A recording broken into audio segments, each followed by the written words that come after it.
You want a piece of me, boy? Nuclear launch detected.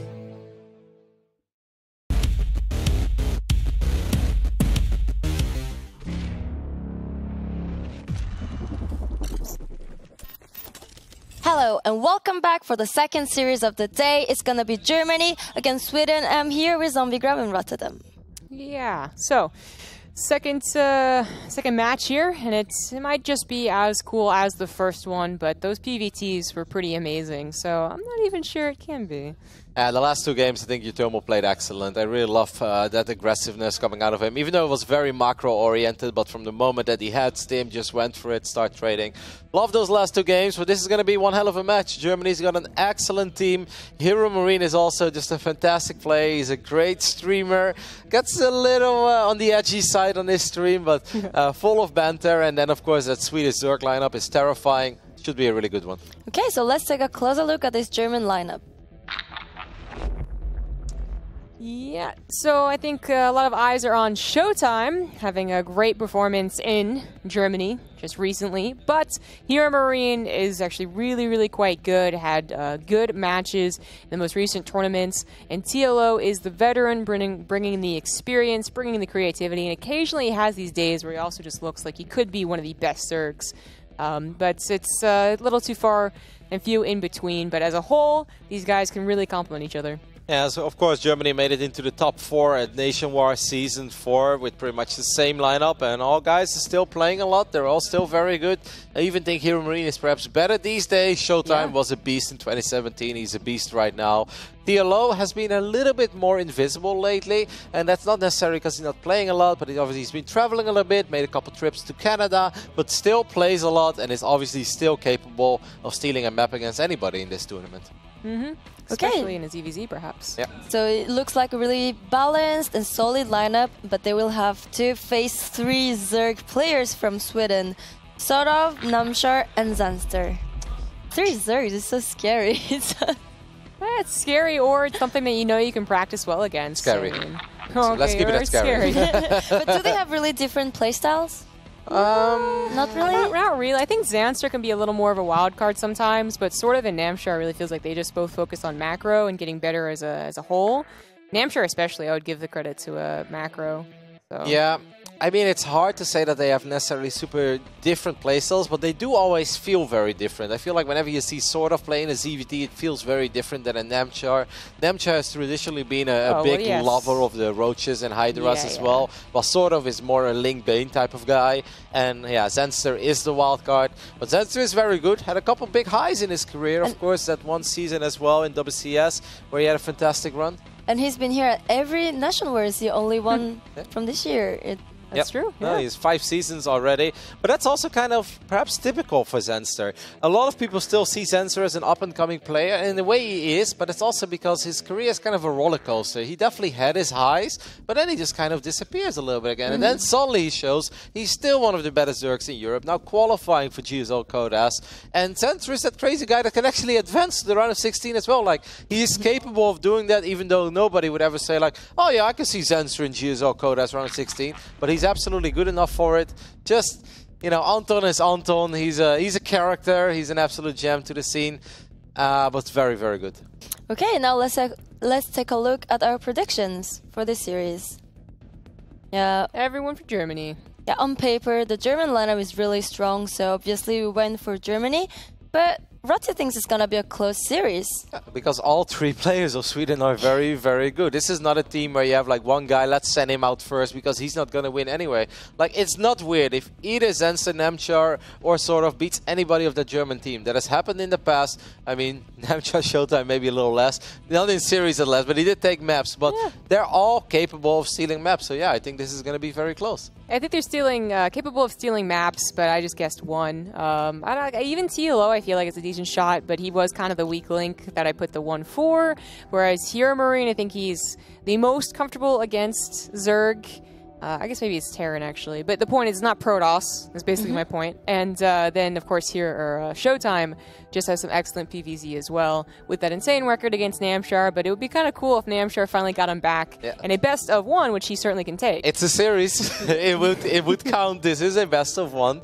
So that would absolutely be the story. If we finally got to see Nemchar versus Showtime and Nemchar get a big win here for Sweden. You know, I love Showtime, but I'd be pretty happy for Nemchar because he kind of deserves it. He does. Yeah, it's really interesting because in this Nation Wars, I get the feeling that we have two types of teams, like really balanced 3 good players or one really big player, the leader of the team. Yeah. And isn't the first time that we get 2 teams really balanced? Yes, yeah. I feel like anyone on this team can beat anyone on the other team. No, it's both. Not a single match, not a single best of 1 here is quote-unquote set in stone, even though Turkey Dano showed us yesterday that in StarCraft 2, in the end of the day, nothing is set in stone. But That's I mean, true. that happens 2 out of the 25 games we've seen so far, but we normally say there is almost 0 chance here. In this series, no, I will not be surprised if Zenster beats Showtime. He's capable of it. Just like I'm not shocked if Showtime beats sort of or anyone else. Like, this is going to be the Wild Wild West, but a very fun one to watch. Okay, now let's talk about with our captains, TLO and Zanster. Hello, guys. Oh, Hey guys, what's up? Zanster here. Hey guys. you changed a That's lot not in censored. Korea. That was a shock. 3-time esport SM champion here. How you guys doing? Okay, so what happened to our Swedish players? Oh, He's wearing they're here. is it too weak?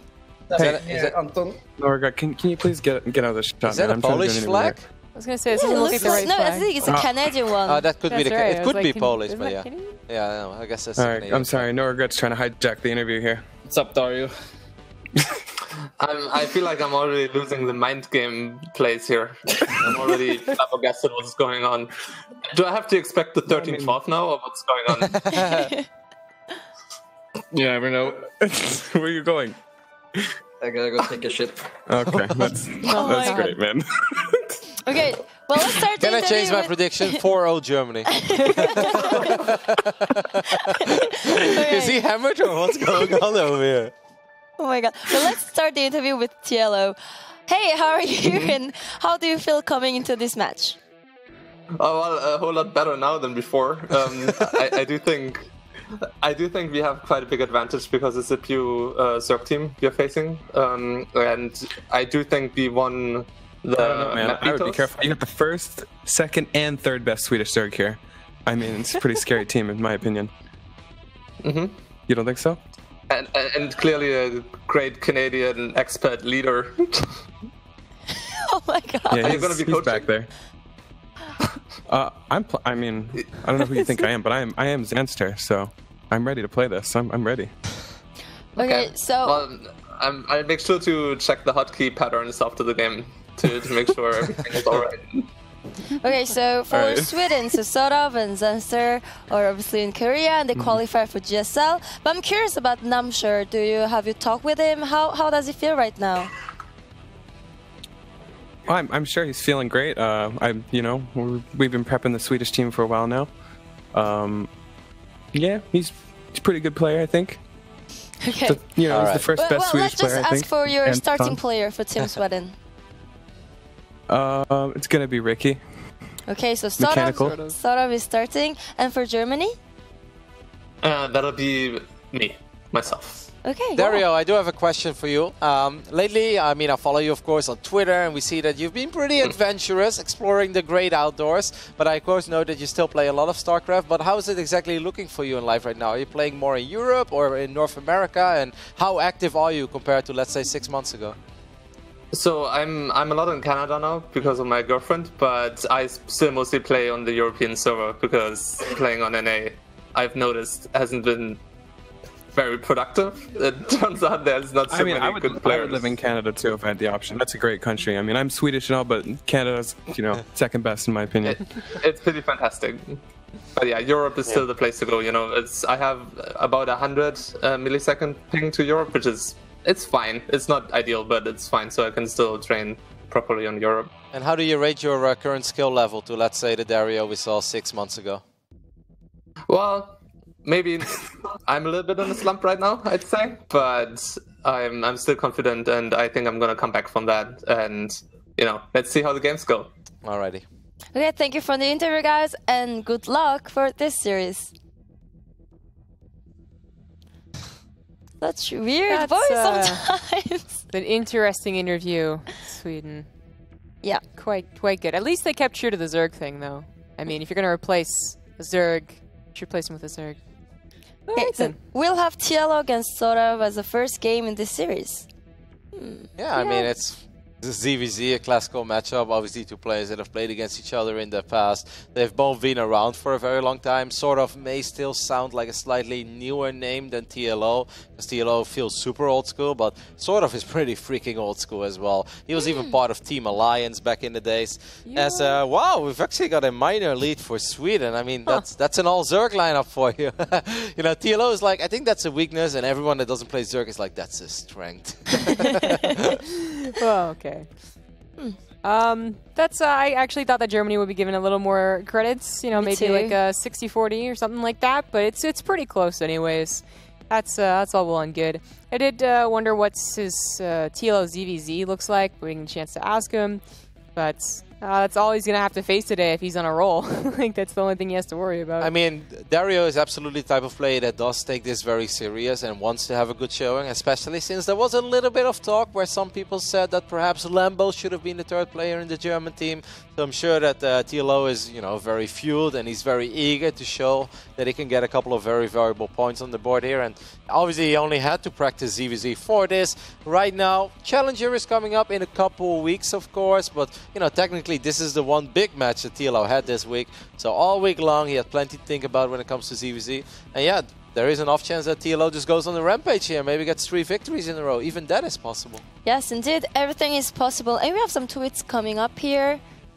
I watched the photo is amazing. If you look at that photo like in a big way on your iPad or on your phone, Tobias looks terrifying. No, absolutely. I bet he does. And Dario looked like Bob Ross. On the I mean, well, that wasn't photoshopped. You know that wasn't right? photoshopped. That was it really was- a picture of him. Yes, Oh, okay. that's actually how he looked. He how'd once you upon a look time made the Bernstein? public promise that he wouldn't shave his beard until he won a tournament. It took a while. Oh, wow. Wow. Good one, Optimus. I didn't get that. Why? Oh, it's a Duchess. Cheesy cat. Flag. Yeah, I get it. Team USA feels right now. Yeah, when Neeb was... I guess, like, yeah, we're kind of going back in time with that one.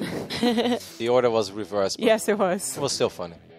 So we are getting ready for the game. The game has been cancelled, but it's coming up soon. Okay.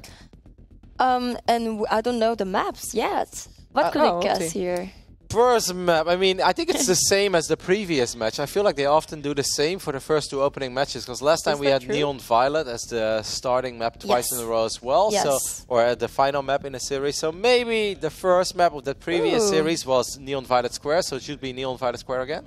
Actually, it's quite the opposite. Okay, it's a We're going- Biogenesis Yes, first. we're going to Okay. start by our Genesis. All I right. feel like we've done a couple of series at this point, right? And by a couple, I mean a few. But I feel like Abiogenesis is first a lot more than I would expect. It's either first or last, I feel. It's Yeah. rarely the second or the third map. It's either we're going Yeah. to start on it or we're going to end things on it. But you always expect it to be last. But it's so different when it's best of ones with multiple people, I guess. So. That CVZ we saw yesterday on a Biogenesis was fun, though, between Eric and Elazer. Oh, but yeah, that was super close. The 12 pool with the expand into the gasless Link Queen all-in.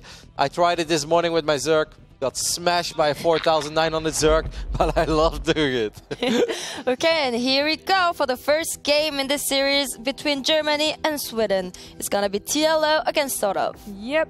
You're bringing up that sort of was, you know, still an older name. Like, you know, it kind of pales compared to TLO, but he's an old name. I'm just trying to, like, think of, like, who hasn't been playing StarCraft for so long. Because even the young guys, like Raynor and Cyril, were playing at a pretty competitive That's level, true. I want to say, for, like, 3 years. But so. Clem is new. Clem feels new. I honestly don't know how to ask them. You know, some of these guys, their answers are actually like, no, I've been playing since 2011. Yeah, I got of- Masters in 2014. That's still pretty old. No, of course, but let's say that sort of has been playing since 2011, but sort of was actually making international tournaments in 2012 already as well, you know, and that's freaking 6 years ago. Either way, it's a Biogenesis, yes, so we probably shouldn't waste too much time, because things can end very, very quickly on this map.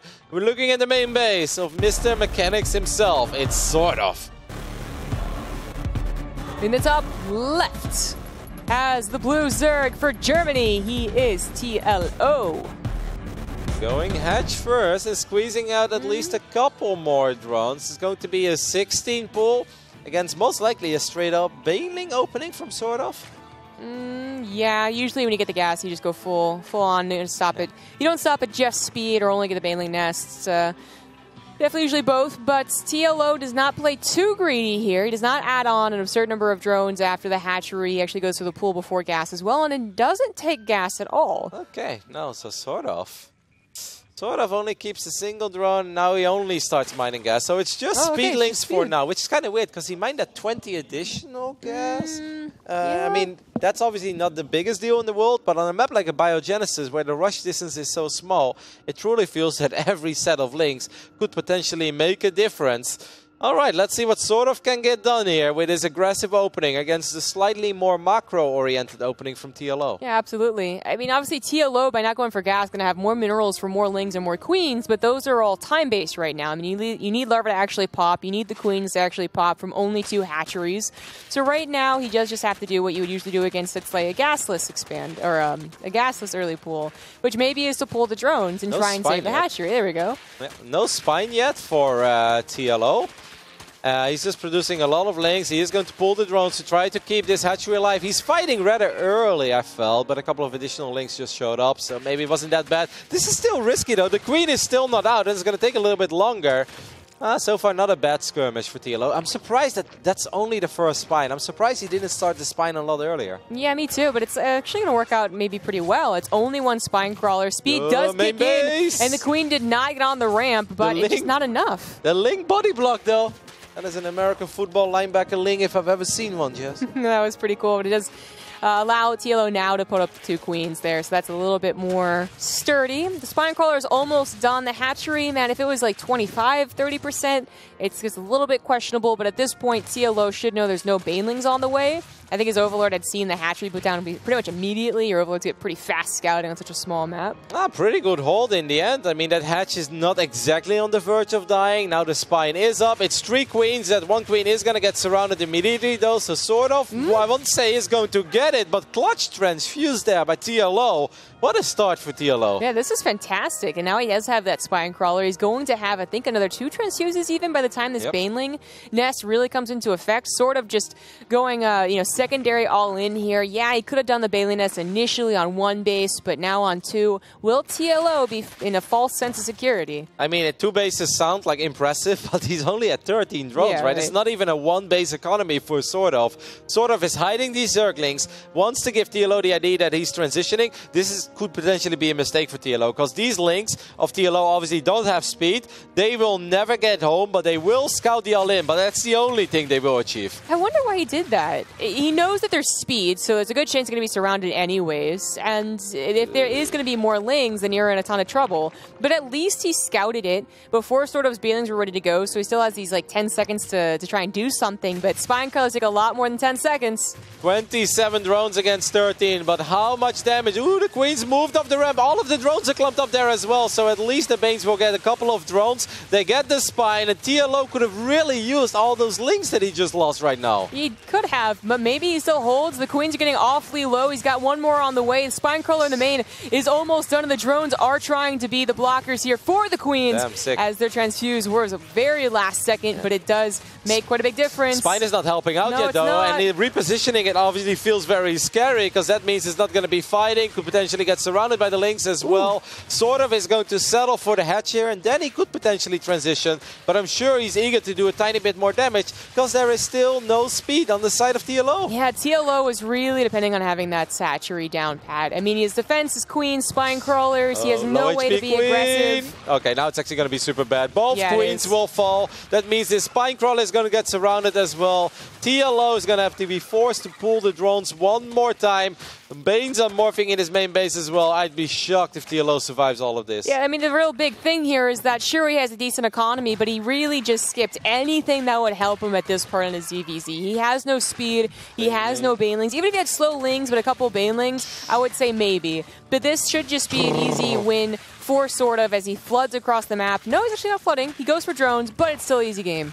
TLO was in an absolutely magnificent position, but it's Sort of who steals the game by pretending to transition. TLO feeling confident enough to fire up those 8 more drones, kind of sacrificing all the slow links he had, and the counterattack from Sort of was relentless. It was just really weird to sacrifice every single Ling. Like, I kind of get the idea if you don't want to just send one slow one to scout. Obviously, that's taken out. But, like, you know, it's a difference of, like, 4 or 10 that could maybe get the scout. And you go with all 10, you could lose all 10. So that just, it wasn't great. It still would have been tricky to hold with those 10 Lings. They would have been on the wrong side of the map. But even if they were at home, they would have against Banelings. But they definitely would have helped. I wonder what would have happened if that spine that he morphed on the high ground, if that would have been all the way on the edge. So it would have been potentially helping out the queen soon already. Maybe that could have potentially made a minor difference. This drone drill was quite cute, but obviously eventually you're going to have to fight these Lings. And this is truly a moment, though. Imagine in a world where he still has 10 slow Zerglings here. And he's actually fine if the queen is in a better position, or the spine is in a better position as well. I think TLO almost had this game on lockdown, and it just slipped out of his hands. Almost. If he had known to continue producing queens, which he could have done with his much superior economy, then I think that is a hold, because there's 1 or 2 more transfuses as well. For the spine crawlers. But that is Abiogenesis done and gone. So I guess now, of course, I mean, they had Hero Marine, which would have been a fine choice for a TVZ, because again, you know, they know what race they're facing. Germany does. But they went with TLO. It doesn't quite cut it. Now who do they send out? I think Hero Marine, because you want to save showtime for Namchar. I guarantee that he was going to stand sure. No, I don't know. I think both German players are excellent choices. It depends a tiny bit on the map. We're going to see it real soon, so it's going to be hard for us to play the guessing game. Maybe our producer could tell us what the map is. Then we can make an excellent prediction here, guys. That one almost has never been connected up to the producer, has it? No, I don't hear anything. Yeah. I was like, this one sometimes is, but silence. We'll figure it out eventually. I mean, whatever the map is, like if it's backwater, I say, okay, just send out Showtime. Even though that's not a bad map, obviously, for Terran either. There's absolutely some wiggle room there, but... There we go. I just heard Blackpink. Hero Marine.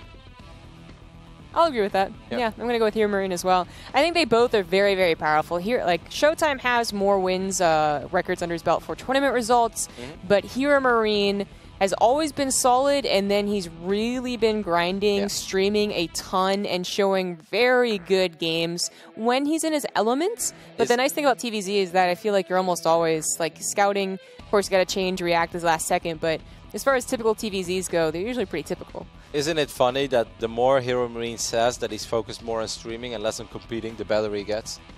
Yeah, wasn't it, oh man, who was it? Oh, like, Pig has actually gotten kind of better with doing all of his studying of all the races. I remember him, like, actually doing better on MMR. Did he really get better, though? I don't remember. Maybe it wasn't Pig. I just remember, like, I was tweeting at someone and saying, like, it's funny that when you start, like, really studying everyone and, like, you know, watching more, I just hear Marine.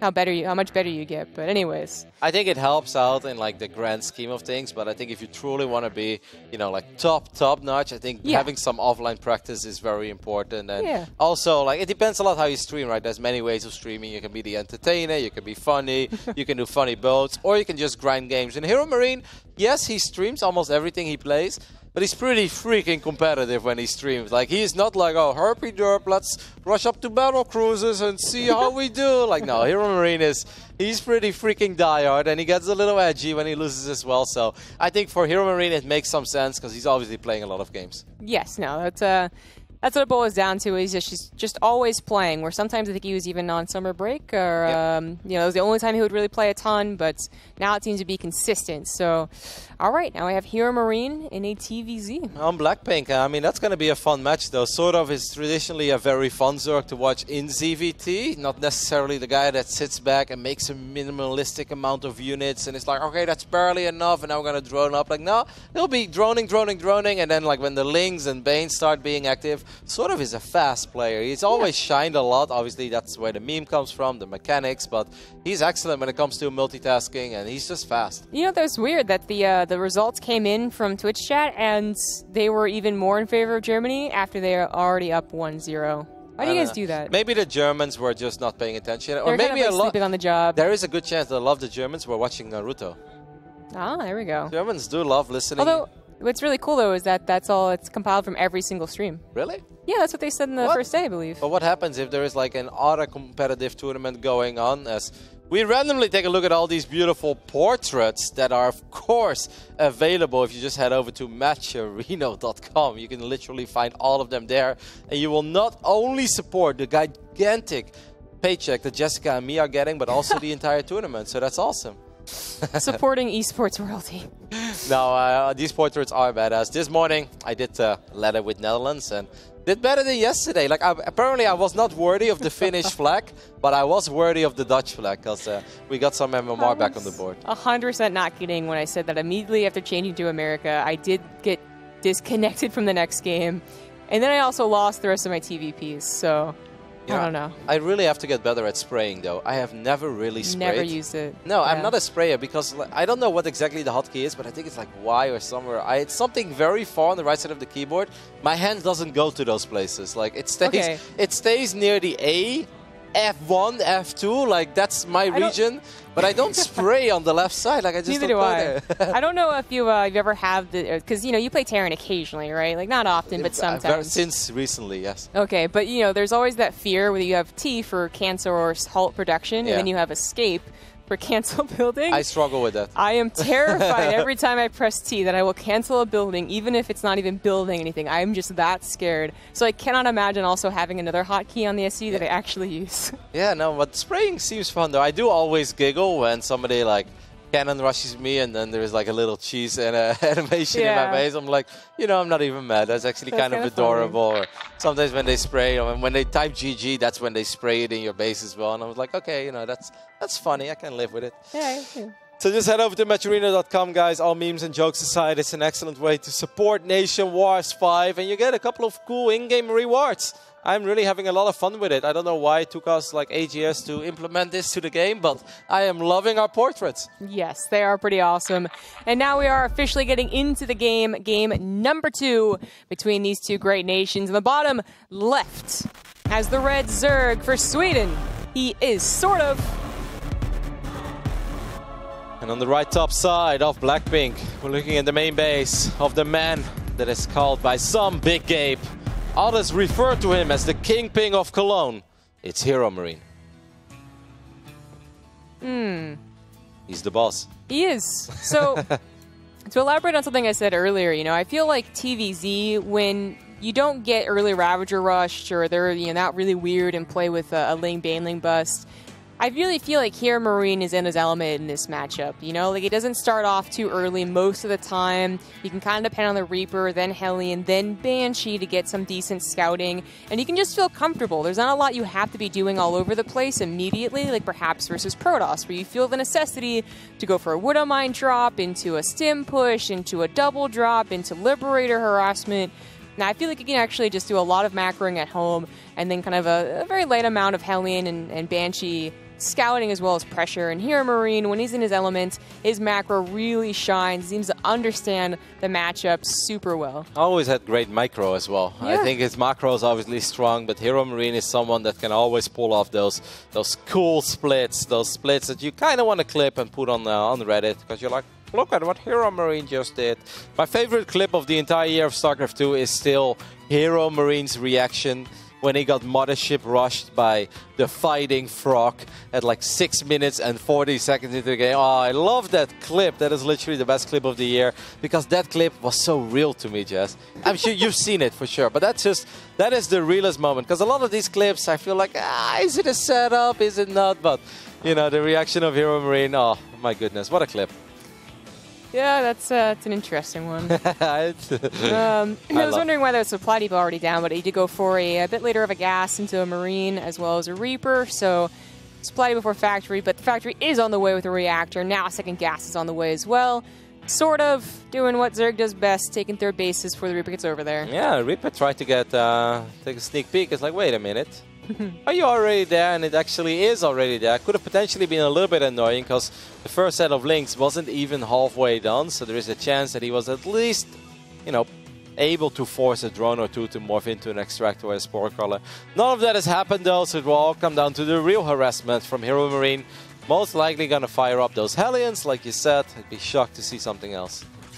Yeah, unless you're really, really scared, there's not really any reason anymore to swap over into a tank. So, Hellions and then a Tech Lab on the barracks. See exactly what that is meant to do. Some Terrans are getting Ravens first again, and that's questionable. I know we saw Kellezer do that yesterday, I want want to say, and then he lost the Raven immediately, so I don't know how useful that is. I feel like you see all 4 potential units every now and then. You see the medevac if Yeah. they want to follow it up with Hellbats. You see the Liberator sometimes, even being brought out by Special as well. Like Hellions at one place, Liberator in other. Sometimes it's Viking into Liberator to clear out those Overlords.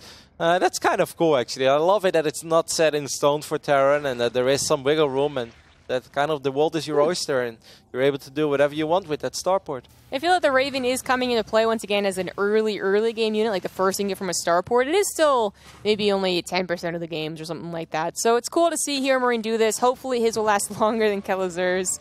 It was really sad to watch him, throw in an auto turret and then retreat and then die. That's just not what you want to have happen. This thing is so useful for clearing up creep later on. The auto turret could conceivably live or be thrown down quite a number of times, but the creep spread is just something that's really always interesting. What I really love about the Viking, though, is that you can clear that first Overlord very early on. And I feel like that first Overlord that's in the natural of Hero Marine gives sort of so much information, even about potential run-bys. We know that there aren't too many Zerglings out on the map, so Hero Marine doesn't have to worry about that. But I feel like that's the real power of the Viking, because taking map vision away from a Zerg is just such a massive thing to do. It is a little scary to go out with the Hellions, and the Overlord's around, but a lot of Terrans do take the chance, and the Hellions are obviously over here, and they will be able to clear up that creep, which doesn't usually happen that often that early. Sort of was a supply block for a split second after losing that Overlord they used for scouting. The Queens are a little bit out of position, but Hero Marine does not want to go for the jackpot just yet. Would have been a scary moment because there are plenty of links to work with. Now these Queens are going to even push this Hellion Raven force back a little bit further. I like that. I think that's eventually it's going to get too difficult, really, to cover all of the creep tumors that are going to have to be spread around here. Like already there's 5 live creep tumors that he's going to be spreading from. Yeah. But the longer you can hold on to them, the more you can push the Raven Hellion duo back. This is just not usual, really, in TVZ for a creep to be started to be removed like this. So sort of is trying to counter it a little bit. Doesn't quite work out. No. He's going to lower the depot maybe for the SWE. That would have been so painful because some players get very triggered by the idle SCV or idle drone worker. So the moment they have an idle worker, they select it immediately. And if he would have done that and lowered the depot, that would have been the saddest thing ever. It would have been. This Raven is doing just not as much as they would hope for, but now it's also got some anti-armor missiles as well as an interference matrix, and that could help out for the upcoming push as Stim is finishing up upgrades. He didn't start +1 armor. Oh, that's actually a huge mistake. He has double engineering bay. Where are they? There they are. Did he start down the other one? No, he must have just been some gas short and then didn't realize it. That's pretty big. I like what Hero Marine is doing, though. He's going very, very heavy on the Marine, and I almost feel that's the right thing to do against this double upgrade style from Sword Of. This is something that Raynor loves a lot as well in this matchup. You always see him throw down those evils, focus on those upgrades before starting up the layer as well. But I think the one weakness of this build is normally that, bailing speed is a little bit later. And if you start being very aggressive with Marines, you can do some serious guiding. You can really do some proper sniping as well.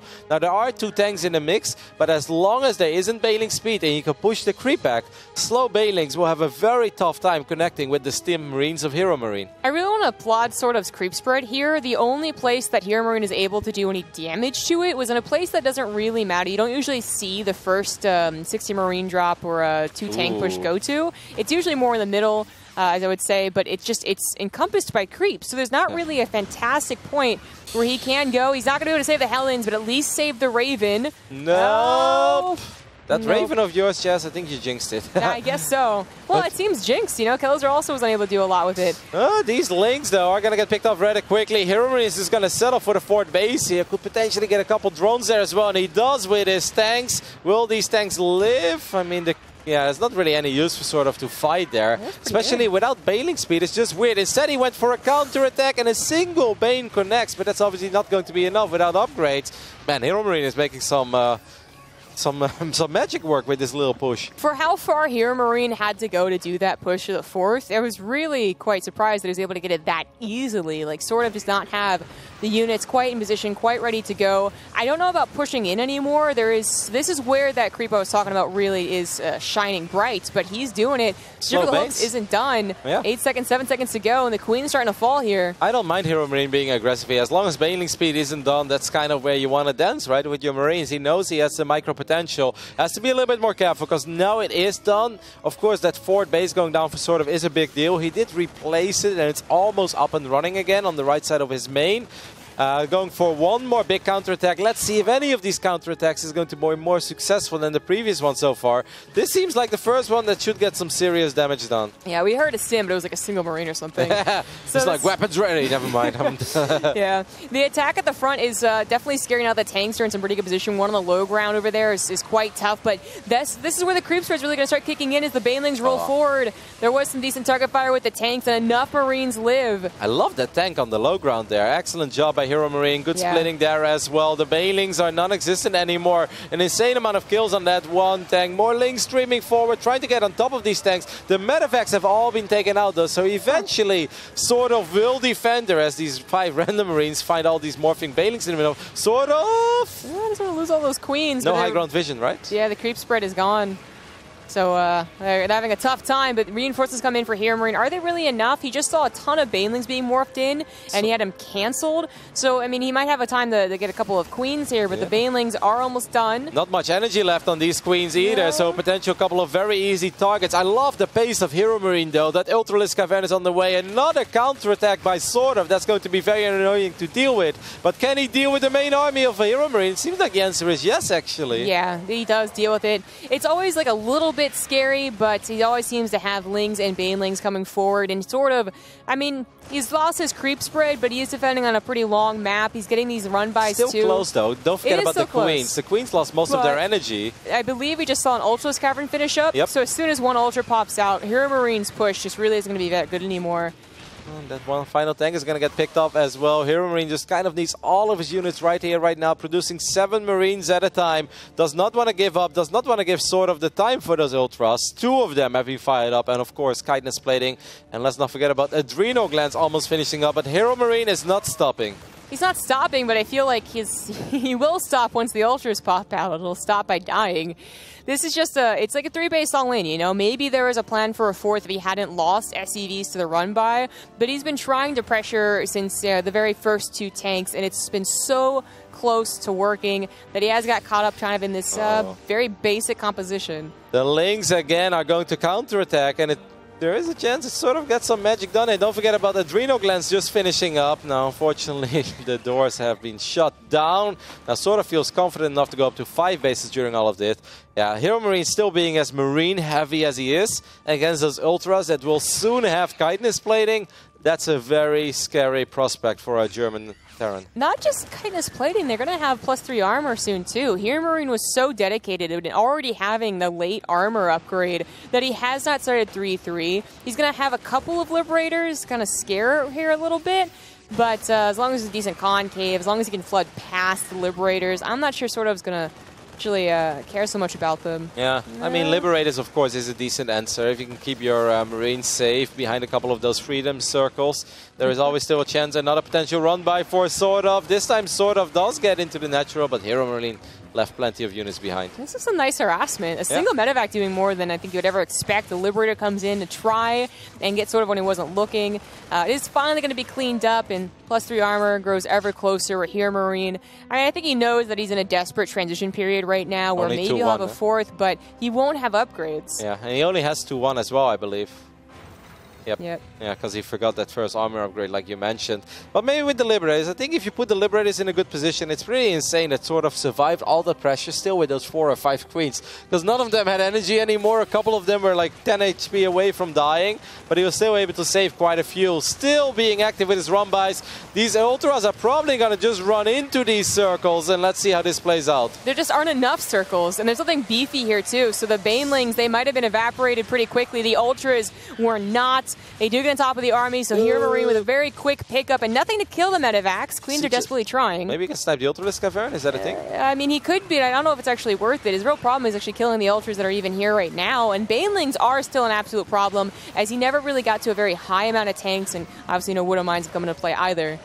Good job there by sort of not sending too much into the main base. That queen being very annoying on top of the ramp. This is some nice damage still, though. I mean, these units just kind of running around. I thought he left a couple of units behind, but he sent them to the other side of the map instead. That's why he's taking damage here. But that could have been a mistake, actually, if he doesn't get enough done here. Yeah, there's also not really a lot of support for these ultras. You know, only 3 of them, not many lings. Hero Marine is making this work with just Marines, basically. I really thought that he left those ultras on the low ground, and I was like, oh, that's very smart. But then instead, he counterattacked with them and actually didn't get much done. Started taking more damage, loses 12 drones and the base. He will shut this down eventually, but yeah, that was not the right counterattack with the ultras. No, I wasn't. He didn't lose them at the very least, which I was fearful if there were like a lot of Marauders ready to go. So they're still piling up in numbers and sort of still doesn't have, or sorry, Hero Marine still doesn't have a super nice answer. I mean, if you have all your upgrades with a ton of Marauders, which he is working on, then it's a different story and you can hold off until more Liberators, perhaps Ghosts as well. But he was already in a desperate situation, even get the 4th up and running. So this is still looking very scary. Now sort of also has a Spire. He's going to have an easier time against his Liberators. The Sim City is finally going to get broken over here as Banelings will crash into the bunker and try to connect with a lot of these SCVs. Got some decent connections, but in the end, pretty well handled there by Hero Marine. Doesn't lose that much. I do believe, though, for Hero Marine, with +3 attack, sort of is not super rich. Like, if sort of was at 82 drones and 5 bases, I'd be like, all right, I'm with you, Jazz. There is just no hope here. But I think there is a little bit of hope with all the Liberators, even though those Marines just disappeared. It's going to be very tough, but I think there is hope. I agree with you. I think that what was really important here was that instead of being able to just skyrocket ahead on Hive Tech with Ultras, sort of did have complications. He did lose his 4th base. He did lose a ton of Queens that were supposed to have transfuses. So he's been a little desperate in terms of the money, so that's why he's not skyrocketing ahead in supply. But his composition for a time was better. It's starting to change now as Hero Marine is set up defensively with Liberators, adding a 5th. Sucks to always lose any presence on the map as it gets harder and harder to do so, but now here in Marine, I didn't think he was going to have the chance to go into super late game, you know, Terran, but he's setting it up now. Yeah, with all these Liberators, what is sort of going to do here? He doesn't have any Infestors in the mix or something, so it's really hard to keep all these bio units in their place. A big stim there by Hero Marine. It takes a while to take out those Space Cows, but he's starting to work on them. This feels like a very clunky army for sort of. He just doesn't really have anything to pin Hero Marine to the wall. It feels like an army that he assumed he was going to win with because he saw nothing but Marines up until 14 minutes. Yeah. So, and I don't really blame him for that, but I think now that he sees, like, okay, Hero Marine is transitioning fully into this Mass Marauder thing, like, I gotta be a little more careful. You gotta include Lings and Banelings. You gotta make them have a, you know, a decision to make between splitting and kiting, and now that decision has to be made as finally Banelings roll in as well. Yeah, the Liberator count is quite high, though, and of course, yes, there are a decent amount of Corruptors, but it's gonna take a long time for those Corruptors to take out all these Liberators. Let's see how this plays out. The first Banelings, though, they're just kind of crashing into the Marauders and even connecting with the Marines. That actually wasn't very well split at all from Hero Marine. He was all clumped up, and then by the time he pulled back even a few units, the Ultras are already on top of them as well. Hero Marine a little bit desperate to hold on here. He does have a Planetary.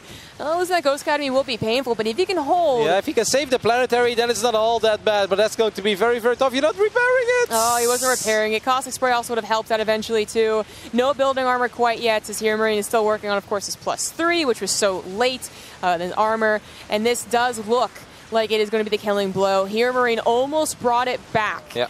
From a 3-base all-in, basically, and instead finds himself up against Ultra, Ling, Baneling, Corruptor. Well, he gets a couple of Ultras. He's going to get the Queens as well. Is he able to save that Orbital? It's very important he doesn't lose the Orbital in his natural, because... Oh, you already lost 35 SCVs, now you lose 2 command centers. That reduces the recovery process, as well as at least 1 mule. It would have been very bad, of course, still, but I feel with that Orbital, I mean, it's only 52 drones for sort of as well. It's not that sort of is ultra rich. There was maybe a little bit of hope, but I think losing that Orbital is almost the nail in the coffin. That makes it so much more difficult. Yeah. Hero Marine does have that army now with upgrades. His +3 was not stopped, but the medevacs aren't even here, and that is it. GG. Sort of takes the 2-0 lead for Sweden. Them looking really good, and we said it a couple times, perhaps this Swedish team is a little overlooked. This is an excellent lineup. All of these guys are capable of stealing maps against anyone in this tournament, and sort of comes out the start blocks here very strong. He absolutely does. You know, I gave TLO not enough credit, I suppose, but he did end up going down. But then I thought Hero Marine was really going to be able to showcase his TVZ. I think his general plan just didn't quite work. The Hellion didn't actually clear up as much creep in the exact position he was probably hoping for. The Raven obviously was taken down. An anti-armor missile against the remaining units on some of these pushes would have been so huge. +1 armor also would have been so, like, it was such a close attack that these two things actually could have made the perfect difference, and instead they were lost and forgotten about. Yep, if you still have the Hellions here in the mix as well, I mean, it just makes it a little bit harder for those Lings and Banes. It was a fun game though, a very dynamic back and forth game, and sort of doing traditional sort of things with his non-stop attempt for run-bys, and I do love that. Even if the first one doesn't get anything done, the second one, third one, eventually you will find the jackpot, and it had some very close calls. I mean, this was a magnificent hold in the end by sort of.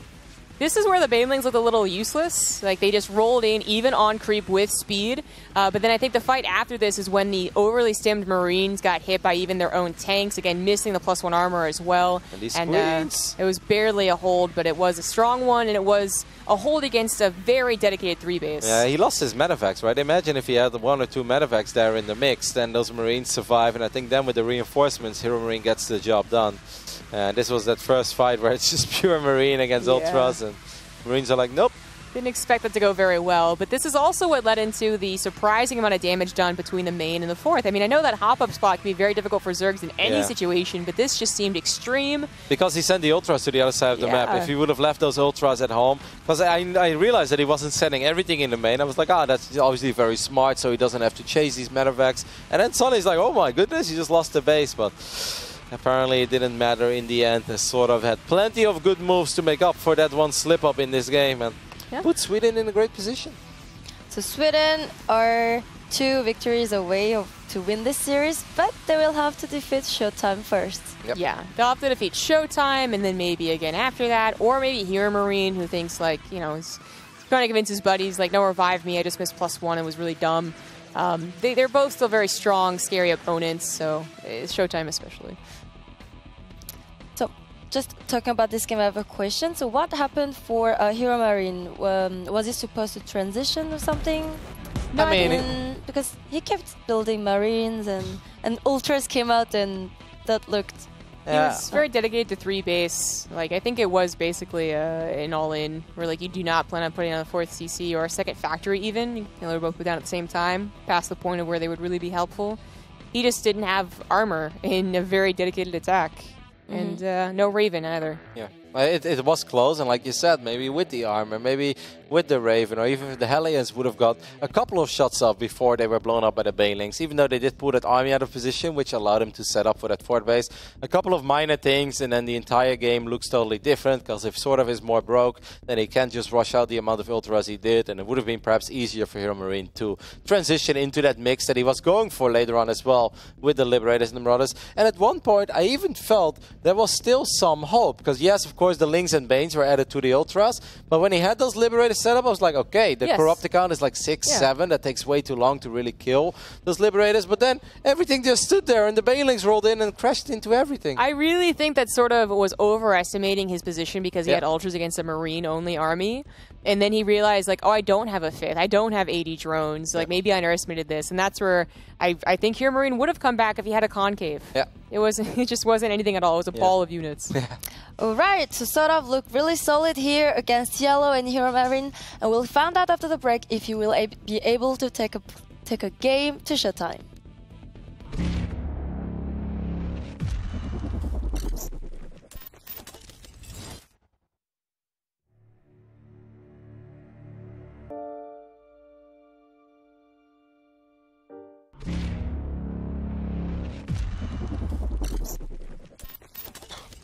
Hello and welcome back with us in this series between Germany and Sweden, and we have a 2-0. Sort of has been really good, but Showtime. Yeah, it's time for our Showtime to maybe bring it back for Germany, but it's looking rather grim. I think they expected Hero Marine, and he had potential and he had opportunities in this game to take it to sort of, but it was tough, and I think sort of just handled himself pretty well in this game, and now it's 2-0.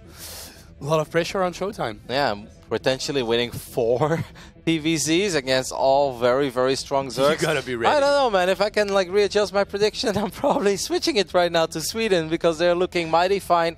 I absolutely thought that Dario would be capable of taking a map, maybe take one. Hero Marine was supposed to at least take one map, but potentially after both TLO and Hero Marine, you want to see 2 points on the board for Germany. I agree. Now it's going to be very tough. Of course, anything is possible. We've seen all kills before, but then it's often an all kill of like one nation is a strong player and then the other 2 is maybe like a little less.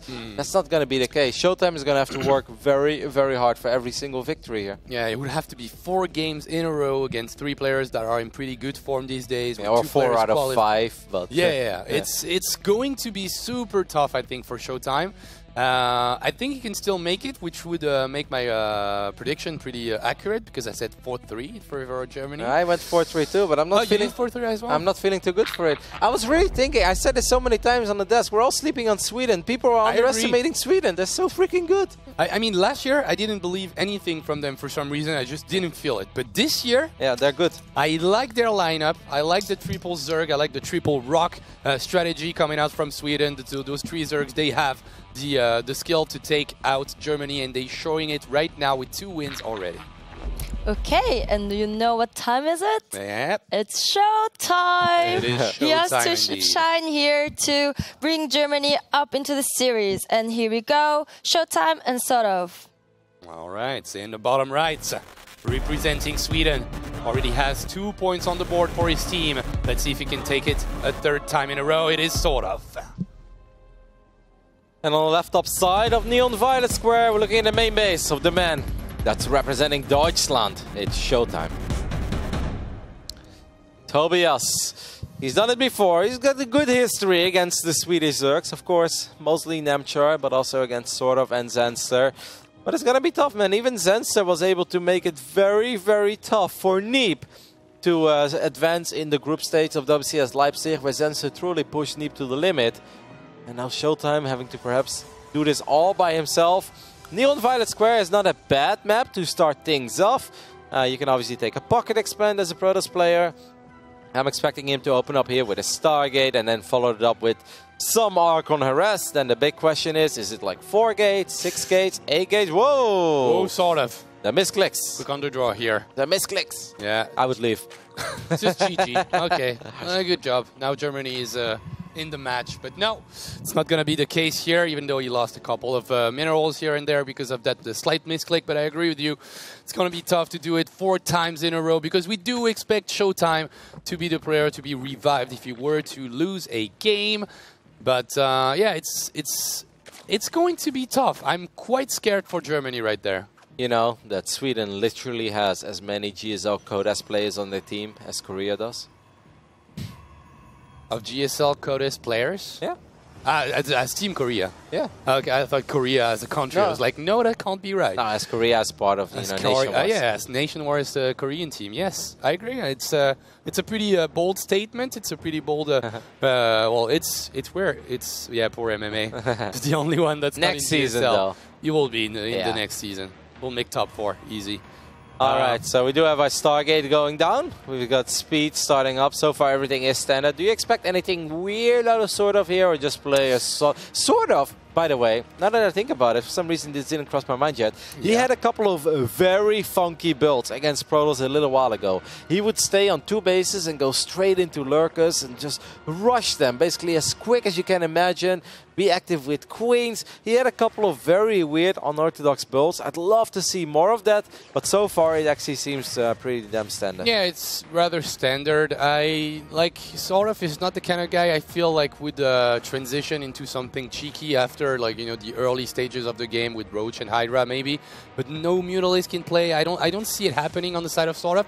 He feels like he's quite the standard Zerg when it comes to proper macro games, so I'm not expecting that. I'm expecting Hydra into lurkers if he does need to, but it will depend on how Showtime handles his mid game as well. So we just need to wait a little bit more, I think. Yeah, he really is a lurker boy. He loves his lurkers in this matchup. Now, Showtime is opening up with the Oracle that's heading to the other side of the map, and now the Phoenix is the follow-up. And of course, that Phoenix is going to hunt down the Overlords.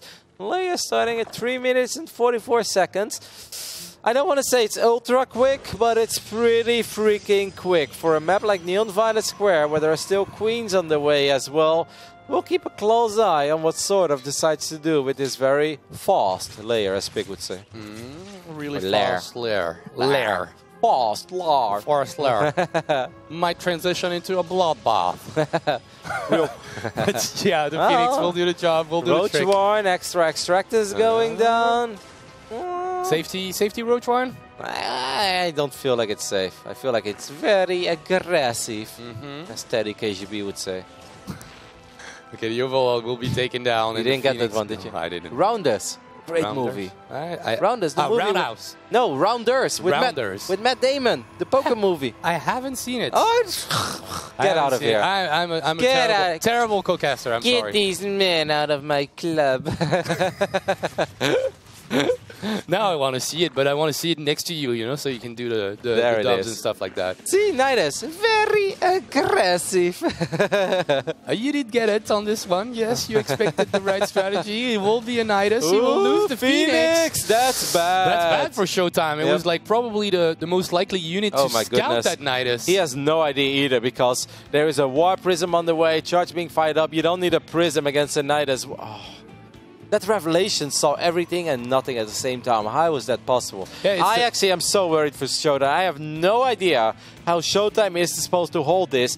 With the Prism opening, he has no shield batteries. Oh my god. Oh my goodness. 9 army supply, just went down, went to 15, and as he's producing an Immortal, it's going to be the Nidus right onto his face, directly to the natural. If it was in his main, I actually thought he was super dead. Maybe now he can do that probe thing where things can pop out. I don't think it's gonna work. He's trying to split his workers. Can units pop out? Only a single queen. Second queen. Okay, second, 3 queens, third, 4, fourth, 5 5 queens. Now it's starting to look worse and worse for Showtime, because the transfuses are being used properly. The queens, they don't die. The roaches, they start to pop up. And now the pylon has been taken down, so that means no shield batteries. That's smart. With the Prism. And he's healing the Prism with the shield batteries.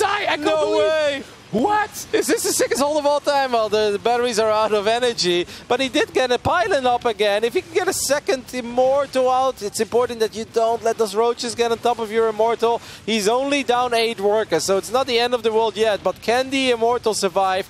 Can the second Immortal come out? The Stasis Ward is going to get warped in as well. Good job on sort of targeting down the Stasis right away, but the second Immortal, it's here. And with the Prism getting a little bit more time for this Immortal to come out, I think it might be enough. We'll see. It's 2 Immortals.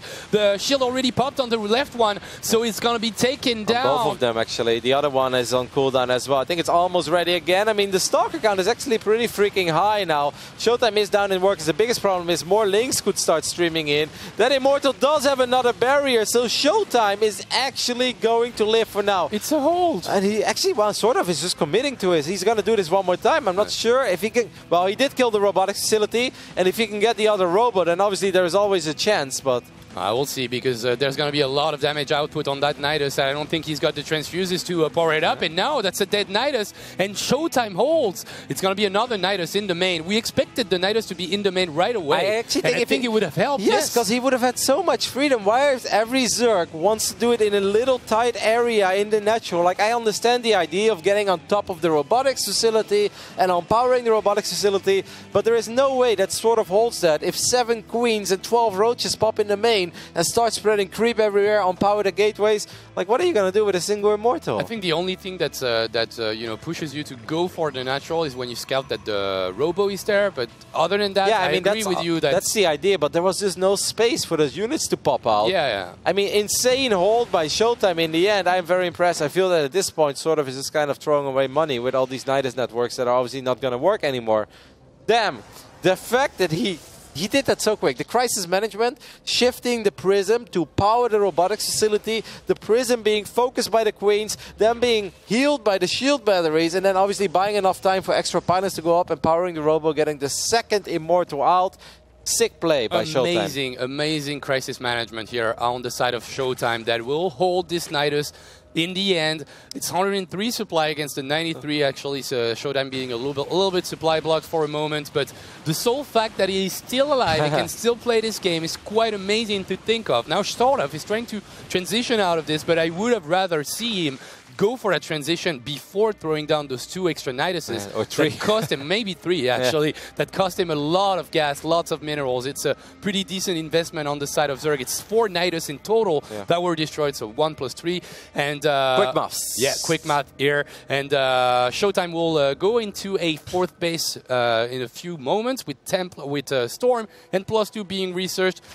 I mean, this game is still playable on both sides. And Absolutely. it's quite crazy thinking that the Nidus would just seal the deal. Yeah, I think that sort of is still in a playable position. Obviously, upgrade-wise, he's trailing a little bit, and it's not going to be pleasant to run into multiple Immortals and run into Storm. But he's not down and out. He's up in workers. He's getting his 4th base, you know, pretty much the same time, even a little bit faster than the 4th base of Showtime. So still doable, but not ideal. And I honestly think if he would have Nidus the main, that he wins. Yeah, and we'll see, because now it's Showtime's time to shine and try to get some damage done with the Prism. 4 Zealot being unloaded here.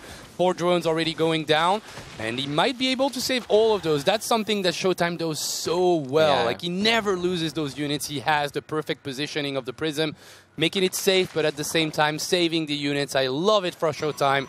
Templar and the Psionic Storm is just finished right now as the +1 and +2 on the side of Protoss is finished. So still a really good position for Showtime now that he has Storm. He doesn't have really the unit to back it up, but he has the technology, he's got the upgrades, and if this game doesn't finish right away, I feel like he will have the advantage. Yeah, I think for sort of the only thing he can do is just go up to Lurkers, which I think was his initial plan, or what's, you know, normally one of his plans anyway, but he's making more Roaches, he's adding in Ravages as well. I think he wants to Nidus one more time, maybe just to do some economic damage. I mean, I don't hate it. It is a comeback maneuver. The Nidus does go down in the main. Showtime, of course, has the ability to recall. There is a little bit of money, or excuse me, energy on this Nexus as well. He's going to warp in a couple of units, as he does trap a few units as well with Stasis. Without a recall, is that going to be held? I don't know. Those 5 Zealots, they do the job. He's unloading the units, but that's not enough. 2 Zerglings and 2 Hydralisks are not going to be enough. First, perfect Storm from Showtime, getting a lot of damage done on those Hydralisks and Roaches. Oh, the Ravager keeps on running. The Ravager really wanted to get out. Yep. Sadly, it doesn't help. It's not gonna make a difference. Other Nidus will be used onto the pocket expand of Showtime, but defensively, the German Protoss is doing amazingly. Yeah, supply-wise, sort of is running away with this game. Then now, of course, his supply is a little bit inefficient. Can he keep this Nidus alive? No, he cannot. As Big Daddy Immortal showed up, just kind of one-shot it. Now, the one risk there is for Showtime is that he leaves too many units in his natural, in his main base, defending against Nidus networks. Does he still have enough at the front? Normally, you would say yes, with Immortals, and of course, those 4 little Stormy boys that pack one hell of a punch. Okay, let's see. Does he still have units in the Nidus? I don't think he does. I think he brought everything here to that side of the map. So now, well, so Showtime needs every single unit that he has. He Only used one more Storm? A couple of Storms, and there's not that many remaining. But on the left side, every single unit got destroyed by the Zealot Archon combination. And now this army looks tinier and tinier. Everything died on the side of sort of. Really not much left at all. Yep. Hydras are trying to chase down this Prism, but like you said before, Funka, Showtime's so on top of his Prism control, and that's truly what sets him apart of a lot of the other Protoss players in Europe. He doesn't lose those Prisms very often, and he often saves the unit that he's harassing with as well. He's very, very efficient, like Germans love to be. Oh, yeah. Definitely. Now building more Templars. He needs the energy. He needs extra Storms to hold on to the attack that it's about to hit. Some units around the natural trying to bust down the wall. It's going to be a gateway, a pylon that will be destroyed. Maybe, but no. The shield battery is keeping everything alive. Other Nidus. Like, if you keep on doing that, just do it like a little bit, you know, further away, just to get to your reinforcements. That's actually like insane. Yep. I don't 7 like that he goes Niduses, for it. and the last 6 have achieved absolutely nothing. There wasn't even anything in it either. Feels like he's just having a ball. Maybe he just really, maybe he feels like he can strike fear in the heart of Showtime, because the sound is terrifying. It is, but I think Showtime is too good of a player to actually mind, even though he knows, and that defense looks perfect. Once again, the Storms will land on the Hydralisk and the Roaches, and now we've got 8 Big Daddy Immortals, or maybe even more, 11 in total. That's quite crazy. And those units, they tank, they also deal a lot of damage. They do pretty well against those Hydralisk. With the +3 attack, they deal a lot. Immortal High Templar. What else is there to love? Yep. If you play Protoss against this kind of an army of the Zerg, there is a Lurker then on the way finally, but it's going to take a long time before the Lurk is actually out. And I actually think that Showtime is not going to stop anymore. He must be aware of the fact that he's in a pretty damn sweet position at this point. After keeping that fort base alive, having Storm, having the amount of Immortals that he does, he could tag that army if he wants to, but he's going to be able to take this fort base. Counterattack by sort of is not going to achieve a whole lot. And this army is just not going to get killed by Hydras because of the storms. Yeah, sort of tries anyways, and we'll get a little bit of damage done onto the army. The Concave is pretty good on the side of the Zerg player. And yes, there is no Storm remaining, but those Immortals, they hold their own. Actually, there is still a couple of High Templars, I believe, on the left side there. And they should have Stormy, right? They just got boys. energy back. They were below 75. Okay, so they didn't have it before, but like you said, 8, 9, 10 Immortals, it's totally fine as these Zealots are going to charge forward. And I think that sort of knows as well that Showtime has done it. While Showtime is getting a mothership, sort of is going to pull the drones, trying to make a last-ditch effort here to defend. But I don't think it's going to be enough against all these Immortals, the Archons, the Storms. It's an absolute bloodbath on the ground. It is a bloodbath. GG. Showtime takes it. First game for Germany in this best of 7, and they definitely needed that. Yep. And it was not an easy game by any means, considering that Nidus the first that started this game was so close from working, and obviously a frustrating game on the side of sort of, but it did take 2 games before. So I mean, it mitigates the general feeling that sort of might experience right now. You know, it almost always felt that even if he would have just given up after that first Nidus attack, right? He did the amount of damage that he did. I think if he plays a macro game right on that moment, it's actually still pretty good for sort of as well, because he was ahead in workers, he killed the Robo, but he just kept going, Nidus after Nidus. Like, I truly love the clutch decision-making here by Showtime. The moment he lost that pylon, he used the War Prism to power the robotics facility, which allowed it to be powered for a little bit longer, and also allowed that second pylon to finish up. That was really cute, because normally right now it would be unpowered, so he used the War Prism. That was really cute. In the end, I still felt like, even if you would have done the Nidus, let's say, on the north side of this Nexus, let's say you really want a Nidus on the low ground, because you don't want to get force-fielded into the main potentially, but I feel like always in this little area, if there's the Sim City already, the probes, it was just hard for those units to unload. Yeah, questionable decision-making here on the side of for the positioning of that Nidus, but I think the strategy in itself was good. It was really the good one, and considering Showtime didn't know, I think we can just, just say that his crisis management was quite perfect. And then after that, you mentioned it, maybe sort of went a little bit overboard by building more Niduses. It slowed down his transition, and he ended up just playing a Roach Hydra composition with worse upgrades against Immortal Templars without a Lurker then. Yeah, if I recall correctly, he was 9 or 10 workers ahead, which is not fantastic, but it is pretty freaking good if you consider that you took down the robotics facility, which means it's going to take a long time for the Protoss to start getting Immortals again. I think he sniped the War Prism as well, so there was no way to be aggressive. I think if he starts droning immediately after the first Nidus, then it's still a pretty freaking good game. Of course, it takes a while for the Zerg to snowball from that point, because there's no Hydra then, no Spy, no Lurker then, but it would have been very good. A lot better than the next 3 Niduses not doing anything. Yeah, a tiny bit of tunnel vision on the side of sort of, but Sweden is still leading that best of 7. They still have 2 players to potentially use. Who do you think is going to be used right now?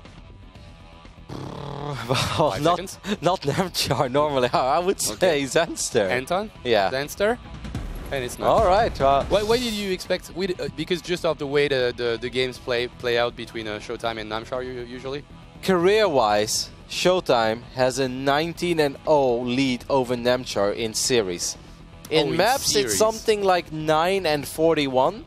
So 41-9 in maps, 19-0. But if you're ever gonna win a series, it may as well be a best of one. It's an easier one. It counts. You did win a couple of maps here and there, so maybe it's the time he does it. This could be the moment. 19-0. This is actually crazy though, guys. Like, I'm not bringing this up because it's making fun of Nemchar, but it's just a remarkable statistic. Because Nemchar beats almost anybody. In any given moment, he's capable of taking maps, taking series of the best in the European scene. And Showtime is just like his arch nemesis. Exactly, it's the definition of the nemesis, right? Like you just can't beat the guy. This guy, you have a problem with. It reminds me of you know, the Daishi 4GG situation. I think it's about the same. Daishi never won a single series against 4GG, and they played quite a bit, guys. The Mauer. Borsty, what does he say? He was quite freaked out after game 2. He was like, "Oh my God, what's happening? Are we really losing this game like this best of 7?" I mean, if he was freaked out now already, I hope he doesn't see Germany versus Netherlands in the winner match. Cheeky. Let suck. I will see, because I could still see Sweden take this map. I mean, take this game. That's the tweet I was referring to. That was just after game 2. I love this one. Uh-oh. What's up, guys? How do people even get all these gifts, man? I'm so old. I wouldn't even know where to find all of these. Like, how do you get that, and how do you put it on Twitter? I think you've got a GIF search, right? Is there like an app? the same on Facebook or something, like Giphy something. Oh, and you just type in? Yeah, I think. Oh, really? I think you But can. they're cheating. It's actually a lot easier than it looks. Yeah. Well, also those guys that are not casting the games and being hyped up and I saying have stuff never about posted a GIF. Never? I don't know how to post a GIF. Okay. I think you can just put the URL and you'd be fine. I mean, like that, obviously, I know how to do. Like, if there is something on YouTube or a YouTube video, like, I can link Yeah, that. but GIFs works the same. Works the same. You can put the URL. But if you right-click on the GIF, then it's just like image something, no? I think you can get a link, but most of the time, if you're looking for a GIF, just search on Giphy whatever, like PHY at the end. GIF PHY, I think. That is news to me. Acid Plants will be our game 4. Yes, it's game 4. Acid Plant for a PVZ. Why not? Why not? I like it. I think it's a pretty decent map. To get the exact statistics, Showtime has a 19-0 lead in series over Namchar. Okay. Map score 43-8. That's not good. But I'm saying there is a chance. There is a chance. For this man, can he do it? For the first time in his career, take a series, even if it's the best of 1, against the man that just seems to have his number. Representing Sweden, it's Namchar. And in the bottom right, trying to push his advantage against his opponent to 20-0. He is for Germany. Showtime. Oh, got you there. Got you there, Mapu. Sorry. Okay, donc early scout on the side of Showtime, gateway to open things with, and then we should see a Nexus, nothing out of the ordinary. Namchar is not going to go YOLO and do something quite crazy. Starts off normally. I like the spawning pool positioning. Once again, we talked about it a little bit yesterday, I believe. It gives you a little bit of scouting power within your own base without having to have an overlord, which is kind of nice. What I see is 5 Zealots hugging that spawning pool from the south side. Yep. Right there. It could happen. I'm looking into the future, I'm telling you. 5 Zealots. If it happens, I owe you €5. Yeah? Yes. Nice. I'm free rolling over here. All right, Showtime. Make this man pay me his money. I love free rolling, Franco. I know you do. I know you do. And I'm trying to make you feel as comfortable as possible. So that's why I'm offering you those kind of deals. I'm feeling pretty comfortable. The Netherlands advanced to the winners match. What more could I wish for? I think all the boys look pretty good in their games as well. So perfect in the interview as well. I loved it. I'm feeling good. Okay, so Namchar, can you do it, man? That's the question. Can you just beat your arch nemesis right here and now and push your nation at 3-1 against Germany? That'd be quite incredible. I think we all predicted Germany. Maybe we predicted something quite close. I predicted Germany, but if you would have told me that it's Showtime or no German victory, then I would have probably said, I don't think Showtime can really, win 4 maps by himself. He's obviously capable of doing it, but his Swedish lineup is legit, man. They are really good. I'm a little bit surprised to see Namchar being brought out before Zenster, but maybe Namchar just loves Acid Plant. Maybe he's like, all right, this is it, Showtime, Die Mauer. The win streak stops right here. It's done. We'll have to see for now. Zum Slush. Zum Slush? Yeah. What does it mean? The end of the win streak. At least that's what I think it is, but my German... That was the name of my textbook, and that's all I remember. But I think it means the end. What was my textbook? I can't remember. I can't remember anything about the period of time. Long period of time I tried to learn German when I was in school. It was quite terrible. But I do like my German players, and I was quite surprised to see, well, the game, TLO game. Ooh, Namchar gets the surround, is able to get at least one adept here. Can he get both? Yes, he does. All Namchar. Right. That's a good surround. Yeah, and that's a really good start for him. No pressure on side of the adepts now. Nothing to be done for Showtime. Has to sit back a little bit. And you know the painful thing about losing those adepts is that those are the adepts that often secure your third nexus. Yeah. So if you lose those, it gets a little more tricky. Now the Sport Crawler is a little bit late. I actually think that Showtime could have got slightly more damage done there, but he didn't want to overcommit. I can understand that he didn't want to put his Oracle on the north side of that Sport Crawler, because then the Queens could come in from the right side. But Namchar, despite the fact that he only lost 3 drones, was also able to get an adept on the other side of the map. That makes the adept kill count go up to 3. And that's a really solid start, actually, for our Swedish Zerg player. Yeah, sweet start indeed for Namchar, who will finish his lair in a couple of seconds. So let's see what he goes for. Does he just go for the regular fast Hydra play, because he does have that freedom of doing basically what he wants? He's actually firing up 11 drones. That's a free Zerg right there. That's somebody that feels comfortable enough to just press down the D key and go into something more macro-oriented. Throws down the Hydra then as soon as the lair finishes. Timing-wise, it's quite perfect on the side of Namchar, and Showtime can't really take his third base for now. Few too many that's drones. A lot of gateways. But few too many drones on that extractor. You have to fix that, as these Oracles are going to try to get some damage done here in the main base. They get 3 drones. It's 4 extra gates. I feel like that's the middle of the road, right? Sometimes it's 4 gates total. Sometimes it's 6. Sometimes they go up to 8. 8 is obviously crazy, and that's pretty much all in, even though you could use a third nexus in a transitional way, as TLO would say. But 6 is, all right, I do really want to get some damage done. Now, there are no Bailings. There are no Roaches. But Showtime opening was messed up a tiny bit. He's going to lose his probe as well.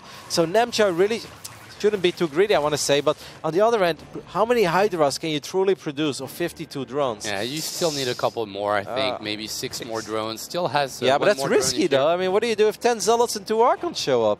Well, they will show up, but will they show up right now? They still need to be, transported at the opposite side of the map. Oh, well, that's a way to buy time. I think he wiped in one High 5 Templars, yeah. and he didn't like that, so he cancelled it and did it again. Which I can understand, actually. I mean, otherwise you have to send 1 High Templar home. It's still a lot of gas. There's a chance it gets picked off by Zerglings in the middle of the map, and you don't obviously want to delay your entire build. So They've got an Namchar attack now. They can defend themselves against Zerglings. No, I'm just... One little High Templar, all right. So here we do have these 2 Archons. Are we going to get that Zealot warp in as well, as the Hydras are a little bit out of position? Showtime has 600 minerals in the bank. He could go for a Zealot, but he will not decide to do it. At least not for now. Positioning himself. He was hiding the Hydras. He was kind of hiding the Hydras, and now he's going to reveal them. But is that actually enough? Come on, Zealots, go for the pull. Make me rich. Yeah, that's right. I almost forgot about it. Now the Queens are on the right side. Hydra will defend against the Zealots on the left side, and that might have been the reason he was trying to get a counter-attack going on the right side. No! The spawning pool is in a really, really bad spot, but he wants to fight against Queens. He wants to fight against the Hydralists, and now the Queens will fall. There's just nothing to buffer for these Hydras, and these Zealots are still like in quite high numbers here. Where are the reinforcements, Namchar? I think he has a couple of additional units coming in now, and the Lynx should really help out. I think Showtime is going to give up on this push. So for now, Namchar weathered the storm and actually kept most... Oh, Showtime, you're playing with fire here. Namchar weathered the storm. He's still on 60 drones. It's pretty good, but how aggressive can he be with Storm on the way, and he's still only on 3 hatches? Yeah. 3 hatcheries, what's concerning me a little bit. Like, you need to have a 4th base going, at least a 4th hatch would help tremendously with this. Leave some Hydralisk on the opposite side. Don't forget that he lost all the Queens, so he doesn't have that much larva to work with at this point. Yeah. Now he goes for the Spire. I like it, especially if it doesn't get scouted. There is a single Phoenix out on the map. What happened to the Oracles? Did both of them die? Yes, they did. So eventually, I guess they flew into the Queens and the Hydras on the right side while we were watching that Zealot Archon battle on the main. So that means it's going to be a little tougher for Showtime to find that Spire. I like the transition from Namchar. I think it's good. And he does need that. Okay, he goes for a 4th base and macro hatch at the same time, which is quite classical on the side of Zerg, but it was a little bit long until Namshar really did go for it. So I want to know what you think. What do you think Showtime does when 8 mutas show up in his main? Do you think that he's going to recall Archons, Chrono Boost out Phoenixes and Storms, or does he just grab his units, runs across the map, wipes in a bunch of cannons in one base and try to win? I don't know what Showtime would do. I think, like usually, I like the strategy of going to on the front of the attack and just defending one base. I think it's one of the best thing you can do against Spire. I don't know if Showtime is going to be that kind of player. Sometimes maybe he wants to just try and stay defensive against some units. I would love to see Showtime fire up another Phoenix in the next 10 seconds. I feel if you play this kind of game where you rush up to Storm, you have Archons and Immortals, you sit back and nothing has been shown on your side of the map for 2 minutes. Yeah. You have to ask yourself, why? This is weird. Why is nothing happening? Now, the only explanation is Lurkers. And Namchar does love Lurkers. So maybe Showtime just feels that Namchar is having a tough time really getting up to Lurkers. But those mutas are going to be a nightmare to deal with. Because he only has a single Phoenix. He doesn't have Blink Stalkers.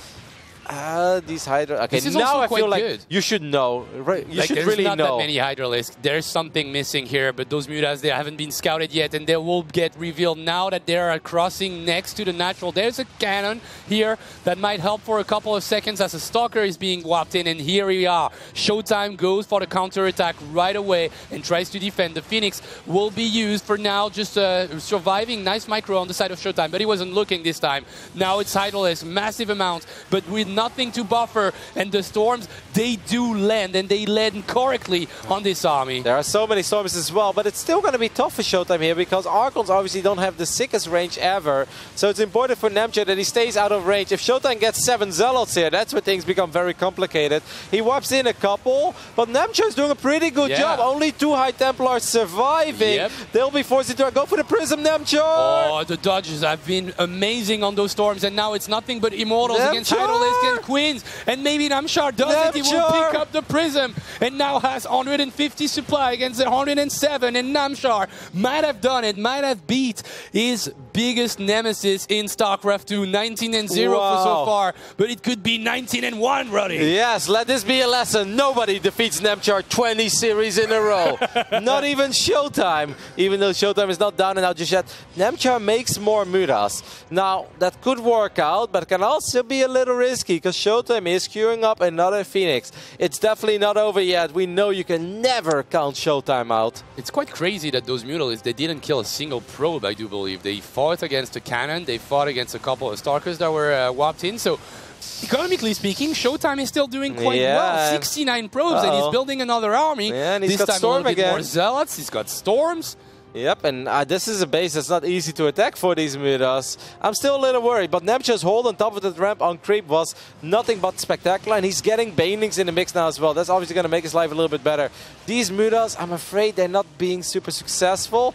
They have +2 flyer attacks on the way as well. I mean, they might get an Immortal, that's cute, and they can always be used in sniping down a potential Warp Prism. I think you might need to just use them like this, just snipe the Prism, and if the Archons are not in position to defend it, then suddenly you don't have any reinforcement in the fight. Baneling speed is not done yet, though. Without Bane speed, I still think this is a very scary fight, because that previous fight, Showtime barely had any Zealots. This time he has way more Zealots. Slow Banelings do get good connections at first. Yeah, that's good, but for now Prism the Storms mutas have not been landing. No. Let's see, nice dodge. Once again, there is no creep, so it's harder for Namchar to do micro this army, but for now, still dodging it like a boss.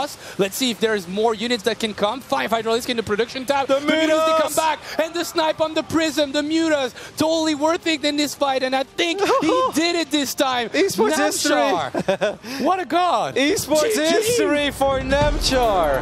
Whoa. As he finally gets his victory. Even if it's the best of one, it's a series, guys. It is. Over it is. Showtime. And what an important one as well. They're forcing the revive of one player from the German lineup right now. We do expect Showtime because it's still a matter of who can take 3 maps in a row. Still in the same matchup. Maybe there's an But argument it's for Hero not a Marine. best of 3, Elijah. This is a best of 1, okay? It's not. We'll see what they decide to do. But usually they do agree it's with just a series. Like No, this one is best it's of one. best of 1. Best of one. It's a best of 1 tournament. Even Yeah. if it's a revive, it doesn't matter. Great hold, great game by Namchar. The Mutas really did some serious work. I was worried here at first. I was Yeah. like, did he go too greedy? And it was like Hydra's drones, lost the queens, but in the end it was barely enough. And it's also because there were a lot of zealots from Showtime on the right side of this map. Yep. But Namchar did a great job in splitting up his army. He dealt with those zealots, he picked off the oracles, and this was a tough hold, man. But Namchar did it. It's crazy. I really don't understand how he did it. He does have +1 attack on those hydralisks, which helps a little bit, but there are so many storms. Like that one was dodged almost entirely, and I just think like he split his army accordingly. That little clump of hydralisk and queens in the north side handled themselves pretty well. I think looking back at it, what Showtime should have done is not play the game that Namchar wants to play here. You just run. You storm, you move forward. Go ahead. Yeah, exactly. You just go in and you send in a bunch of zealots somewhere else and it doesn't matter, but basically you are the unstoppable marching Protoss train of A move storm, and eventually there's nowhere to run for those Hydras unless they run into the main and then they're stuck anyway. This fight, again, I was a little bit worried because he didn't have bailing speed yet, but he did get the connections he was looking for, and oh, what a great moment for Namchar. What a great game from Namchar. Like, it's not something you see every time, especially now that those hydralisks, they've been patched. It's not something that you see every day, that hydralisks are able to defend almost by themselves, right? Like, there was not that many Zerglings, not that many Queens to defend against a massive amount of Stalkers, Archons, and Storms, Templars. It almost felt that if Showtime wouldn't have split up his army with his first, like, Prism Zealot push, I think if he just, like, wipes in, like, 6 Zealots in the main and then 6 more, I think it would have been really hard for Namchar, because he would be forced to almost micro down his own ramp. And if you do that with Hydras, what if happens if he wipes in a sentry? Then suddenly you're stuck. But yeah, Showtime. Argument for Hero Marine, but I agree, Showtime. So Showtime will be revived for Germany, who is now back against the wall because we have a 3-1, and Sweden is 1 victory away to win this series. Yeah, and go and fight against Netherlands. Yeah. Will you be happy? I'd be happy either way. I mean, Netherlands versus Germany is a classic matchup that goes, you know, beyond StarCraft. This is it's a rivalry. It's a friendly rivalry these days, but it's a rivalry nevertheless. But I mean, I love this Swedish team too, and I do think that we have been, I want to say underrated, but at the same time I've been making the speech over and over again about how freaking good these guys are, but still everyone just kind of expected that Germany, and even on in the predictions online, everyone is like, oh, maybe Neep can do it, otherwise it's Netherlands, Germany. It's like, guys, these Swedish guys are really good. Yeah. People have been overlooking them and they're showing up in a big way. Well, it's also because the Swedish team is the 4th team in this group that we probably called it the group of death as well. Like, I mean, if you swap this team for something different, then you're not looking at the same kind of tough group that this group is. No. So Showtime has been revived here, but Sweden still has Namchar on fire today, Zanster, and 1 revive. So stay with us to find out who is going to go against Netherlands afterwards.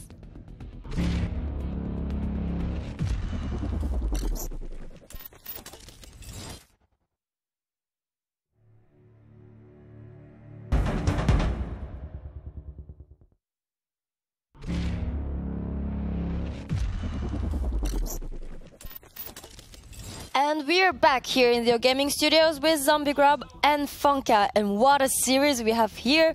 We all expected Germany to do so well, and now they're back against the wall. That they are. Upset City. Yeah, perhaps. I mean, Showtime coming back out could definitely do it again.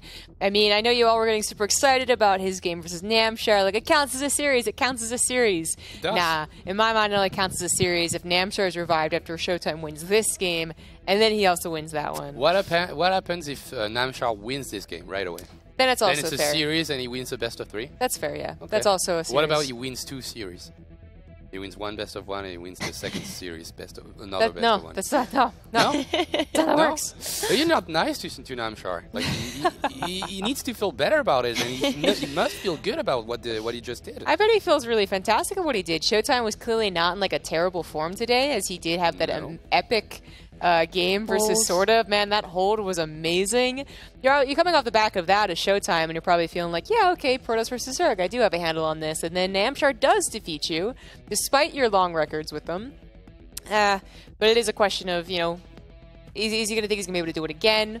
As I think the last time Showtime was interviewed about his results versus Namshar, he actually was like, I'm just shocked as everyone else that I have such a good series against him. Yeah. Score against him, because I think he's actually a very good player, and he always takes maps off of me. So, I mean, he should be a little bit scared, but I believe in him personally. I think every German supporter should be scared right now. Yeah. It's going to be hard. Like, whether he wins right now, Showtime that is, like, you still have 2 more games to win after that.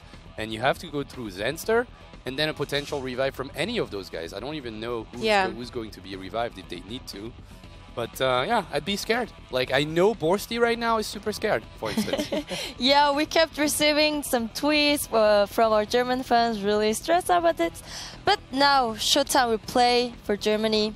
It's gonna be now against Namshar on Backwater. All right, well, let's go. Let's hop onto the game as fast as possible. Now that we know it's going to be on Backwater, it's a good map for Protoss versus Zerg. You can play quite defensively, get up to 3 bases, super fast, and I think that's something that you'd enjoy if you were a Protoss player. I'm not a Protoss player personally, but I do understand a Protoss player kind of like that. Also, there's not that many aggressive strategies that you could go for as Zerg here. Maybe another Nidus, maybe. It's possible. But, you know, considering the defense that Showtime did just before, I would not be that hyped about going for another Nidus. How likely is it, though, that again he gets the warp person to power structure and then barely buys enough time for random. the pylon? I mean, is that his usual response against Nidus Worm? Probably not. It was probably an on-the-fly thing that happened to work. So maybe, or maybe this guy is just going to do macro again. The bottom right, as the red Zerg for Sweden, it is Namshar. And in the top left, Germany's last hope of not going to the loser's side of this bracket, it is Showtime. And take a closer look at how Mapu is observing this series, because he's also a German fellow, and he might be quite stressed out. So if you realize that he's misclicking or stuff like that, it's just the nerves, guys. Yeah. It's the nerves. Yeah. It's okay. You think you'd be able to tell if an observer was nervous? An experienced observer was nervous anyways. Yeah, you'd be able to. I was super nervous in many games throughout my career as an observer. I used to go crazy when some players that I enjoyed were doing something weird or getting an amazing result. Huh. If you do remember, do you remember Stefano versus 4GG, the Widow Mines? Yeah. That was me. You remember the camera after that? No, not really. Freaking shaking everywhere, like zoom in, zoom out, zoom in, zoom out, zoom in, zoom out. Well, it was cool because the caster were hyped as well, so it was not like out of tempo or rhythm, but I got quite crazy after this one. Oh, okay. Definitely. No, I didn't know that. That was a pretty epic moment, though. Yeah, it was quite sick. That was There was fun. no way Steph wins this game without those moments. Not a chance in hell. I remember seeing his reaction. At least I think I remember seeing his reaction. It was just like, there was the camera, the player camera. the camera, and he was just like, okay, like, I guess, 4GG says something to the camera 4GG in cursed. Korean that sounds like she something, but you know, I don't want to give out any secrets. But yeah, of course. for now, super normal openings. It's a classic PvZ for now. Current boosting data depth, trying to get some rhythm going on the side of Protoss and a Stargate. I actually would like some, new stuff. New Variety? openings. Well, that's what Variety. everyone was hoping for when they put drop overlords onto lair. They were like, yay, we don't have to open up a Stargate anymore. But even It's if still super good. Exactly. Like, even if that were 100% true, it's still super good. And it is still something where I think even if it takes something really drastic, I think, in a patch to make you instantly stop doing something. Like, instantly something else is better, or instantly this thing is worse. I actually thought the Oracle nerf would have been too bad. That's Protoss throwing Stargate, but that's not the case at all.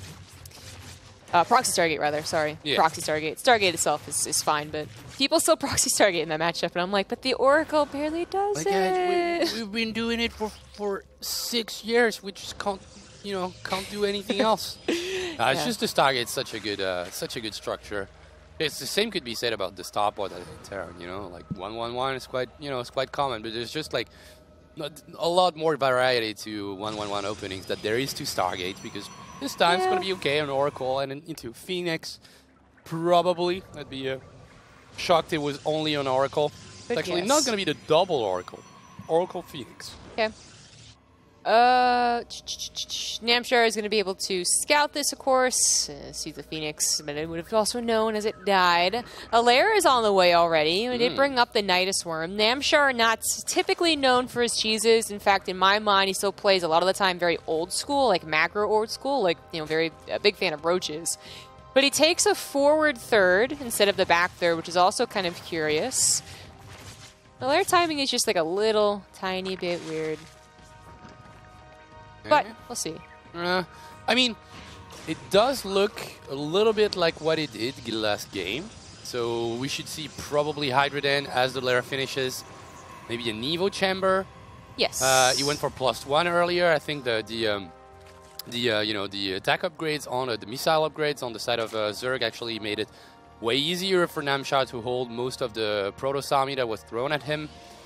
Early Prism, 4 gateways before the third base. It's interesting that Showtime goes for this once again, because it's definitely a map that you could go for that third base without dropping those additional structures. Yeah. So he does want to apply some pressure with the Archon drop once again, but it's just finding it interesting that he doesn't go for an earlier third Nexus, because there's nothing that aggressive on the side of Namshar, right? Like, he's just rushing to Hydrolis while making drones and getting 3 bases. Yeah, I think for a lot of Protosses, it's less about getting your own economy, although that sometimes is just as good. It's also about finding the weaknesses in the Zerg while they get theirs. Of course, it might not even, like, it's not going to consider it. There's no evolution chamber. There's just the Hydralisk Den. It's actually only just now finishing 2, but of course, Charters won't be ready to go for some time. I'm curious if Showtime is going to be able to do any damage with this, but I'm also more curious to see if Namshar can do any countering from this, as he does start his at least missile upgrade, or range upgrade. There we go. Grooved spines. Exactly. Range, not speed. But see how well he deals with this first War Prism. Okay, Evo is down there as well, so you will be able to get the missile upgrade. And I'm always so critical of players that don't have creep between the main and natural. It's like, yeah, there's a prison that comes in, you need some queens to go here or some Hydralisk to go back. It's quite tough. Now the prism is being used. Got 2 Archons in the mineral light on the natural. Obviously not going to lose any Archon, but only got a single drone. So not that great so far. And still no 4th base either on the side of Namshar. He was going for a slow 4th base last game as well. The moment he grabbed this 4th base, he goes for the outside 4th base. I'm so surprised. I mean, the 3rd base taken from a Zerg player can always be like, well, they just want to kind of push their creeps a little bit faster, a little bit farther, a little bit earlier. Yeah. And that is certainly what's happened here. His creep is pretty decent, only just being zapped now. But yeah, now there's that 5th base, I suppose, that will be quite safe as soon as you get vision over there at the very least. Make sure that it doesn't charge, which won't surprise you. And if he is able to secure this 4th, which I guess he will, there's not really much to stop it from happening, then he will be actually feeling pretty good about this game. As Showtime also going up to everything you'd expect from a Protoss player on 3 bases. Storm +1 charge has finally finished. And now we have a Lurker Den. Okay, I was about to say, Jess, that we were looking at exactly the same game as before, just on a different map. Now we've got the first real deviation, which is this Lurker Den. Way earlier than before. Double Evo, I don't think he was on Double Evo either in game 1. That was a dead Oracle that we just seen. Yes. Okay, 1-1 is going to be researched, as well as Overload Speed and earlier Lurkers. Obviously, Lurkers are good on this map. There's going to be a lot of position that you can siege from. But it's still interesting that after showing what looked exactly like last game, he does go for that deviation. Let's see if Showtime can pick up on it. I wonder if he's going to go for a lot of Overlord drops. I mean, with Lurkers, they can be quite scary. And, of course, he's on layers, so he actually has access to them. That could be for a little bit later. A lot of Zergs are trying to do kind of 3-pronged attacks on a Protoss, but really on backwater with their 3rd being so secured, it becomes more like 2 or even only 1. But now Showtime pushes out to a 4th. He has a very strong army, although it doesn't look like, I guess, physically big. Yeah. With Storms, Immortal, and Archons, just another charge out warp in, and it's going to look quite fearsome. Ooh, Namshar throws down more drones. He doesn't know that this army is coming in, and he just doesn't have the units to fight against this, I feel. He is going to go for the Overlord drops. I mean, he doesn't put anything inside them yet. He obviously knows about the army now and is trying to get into position, but it is a bit of money to go into that instead of the emergency defense here. Now, he got such good concaves on Acid Plant that he was able to micro out of what seemed like endless storms. Can he do it again here? Yeah, I think it's also a pretty good map for that. Backwater, you've got a lot of room to maneuver around, but now he just doesn't have the number, I feel. So maybe he doesn't want to take the fight on that 4th base. Some drones are evacuating. He's got to come around. It's like, if he only is on that ramp, then that is obviously a good choke. If he's around his 3rd, that's also a fine choke too. But he could either just not take the fight here. This is the choke I was talking about initially. He could also maybe try and get like on top, but he's just going through this ramp. Ooh, this time there is no dodges coming out from the side of Namshar. And those early storms, they did a lot of damage, but most of the Zealots have been destroyed so far. Now some Lurkers will join the attack. Join the defense, I should say, rather, and dealing a little bit of damage to those Archons. Even the Templars are being hit right now, and I'm quite surprised that Namshar was able to defend quite well for now. That was scary. The attack is not done, though. Yeah, it was really scary. I mean, even with the storms, it was scary, but before that, it seemed like he didn't have enough Hydras. Lurkers had to be bought time for, and actually Showtime repositioning. Gets storms on top of the Lurkers, as well as the Zealots, and this is looking suddenly very good for Showtime. Yeah, mighty fine for our good friend Showtime here with the last storm. Landing on the Idolisk, and there's just not enough Idolisk to push it back. Another warp in with lots of Zealots that will help tremendously. There's nothing to tank for those Idolisks, so he has to pull the drones, and they don't do that well against Zealots with +2 attack. Showtime, of course, is on 4 bases, now taking all of his gases. He's looking quite strong. If this doesn't end up killing his opponents, as long as he saves anything from this, it might be pretty good. Hydras are starting to rally in, and the splash is gone, the Archons are gone. When the Immortals lose their Hardened Shields, they do go down surprisingly fast. Maybe Showtime should back off, because his Warpanes don't seem like they're plentiful maybe enough. Okay, he might lose everything right now. He's going to try to micro into prison, but I'm not sure this is the best decision from Showtime, trying to micro a little bit more, but it's just a lot of Hydralisks that manage to gather up together and be able to defend, but still losing 33 drones during all of this. And economy-wise, does have 58 drones, but against 71 probes and a Protoss that's still, racking up the tech, getting some more upgrades. Okay, one more Immortal will fall. I don't know, close supplies. Yeah, but Showtime just hasn't warped in enough quite yet. He's got almost 1,000 minerals in the bank, and he does have at least +3 on the way. But I think he underestimated how much bank or economy Namshar still had after seeing the drones being pulled. He also did not successfully take out the base like I thought he would. He got low, but it didn't die, and now Namshar is on 5 bases. If he could just get his drone count back up to 66 is pretty good. And he already has his Overlords invested into, so maybe he could start being aggressive a little bit. Yeah. I do think that he's fallen behind pacing-wise, though. I mean, you just can't go back to pure Hydra and really hope to win a game where the Protoss isn't desperate. But maybe if you have some sick drops, you go full Terran mode, man, because he makes another 4 Overlords. Yeah, for now, he doesn't see it coming. Showtime, that is. I don't think those Overlords were spotted, so there's going to be a pretty high chance that those Hydralisks, they do a lot of damage in the main base. You've got a Forge that is completing +3 as we speak. That might be taken out. A couple of gateways as well. He doesn't have the energy to recall in the main. So that could push Showtime to go for the counter-attack, but no, he's going back. Now you need to target that Forge, man. Yeah, then he will do it. Oh, that was quite a few seconds away, but if this drop had been anywhere else, it would have finished. The Nexus is also going to go down. Evacuate! Is he going to be able to evacuate? There's actually not much here. Yeah, there we go. Scoop up. Okay. Well, I guess Overlords are not as good as Medivacs to pick up units, and they don't have the boost. And don't get me started on Prism, obviously. But in the bottom, we've got 16 more Hydralisks. Not going to go just for any Lurkers, which is kind of interesting to me. But, oh, look out! There's not a lot of anti-air, but they do run into the Archon, so one full Overlord dies. However, the attack still commencing off to the left side. Only a couple of cannons, the Hydras fully just unload. Yeah, and we're talking about +2 Hydralisks right there, so the damage output is quite massive. And that's one Nexus that will fall. The second one will as well. Just evacuate. Okay, kiting the Zealots, I like it, and at the same time, I don't really like it because he did lose a lot of Hydras in the process. He's going like full Pult, man. He's going to kill every Nexus and then hope to win the game. Unfortunately, as cool as that idea as that would be, he is losing out on not just the army that was in the Overlords, but the Overlords themselves. Yes, look at the bank, though. That's 1,900 minerals. Is Like he not if injecting? I don't know what he's Oh, doing. there we Okay, go. he just made 13 Hydralisks, but what if he keeps on dropping like this and gets like a massive amount of lurkers? I would love that. You know, as a Namshar fan, I suppose you would love that, but it seems like he really can't keep dropping. Like, the momentum has truly died here, giving Showtime a minute plus 2 minutes to just calm down, place the bases back down, and realize that his army is still quite good. Because it's only really terrifying when you're down 3 bases and your army's caught moving around and you lose 4 High Templars. That's when you're like, oh, wait a minute, did I just screw up?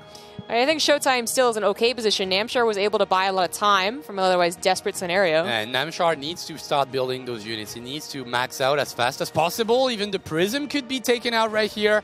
But it's a lot of Hydralisks that could die against those Zealots. But now, full Lurkers on the side. He does have an Oracle and will get a Revelation going for himself. That's good. Those Lurkers, they're a little bit alone, but the Concave looking mighty fine for a Zerg player. Yeah, I think Showtime realized that as well. It was like, let's collect ourselves here again. Oh, doesn't have the vision in the top. Okay, now he does. Okay, the Lurkers, they start to be demolished. He needs the Hydralisk to help out a little bit. And now we're seeing units dying on the side of Protoss. Those Archons, they don't have the perfect amount of shields. 21 Hydralisk in the production tab. So the supply is a little bit deceiving right there because most of it is in eggs right now. Yeah, it's totally deceiving. Even with 21 extra Hydras, there's still a couple of Storms left over. The space is finally going to go down, I assume, as the drones certainly do. And the army coming out just piece by piece.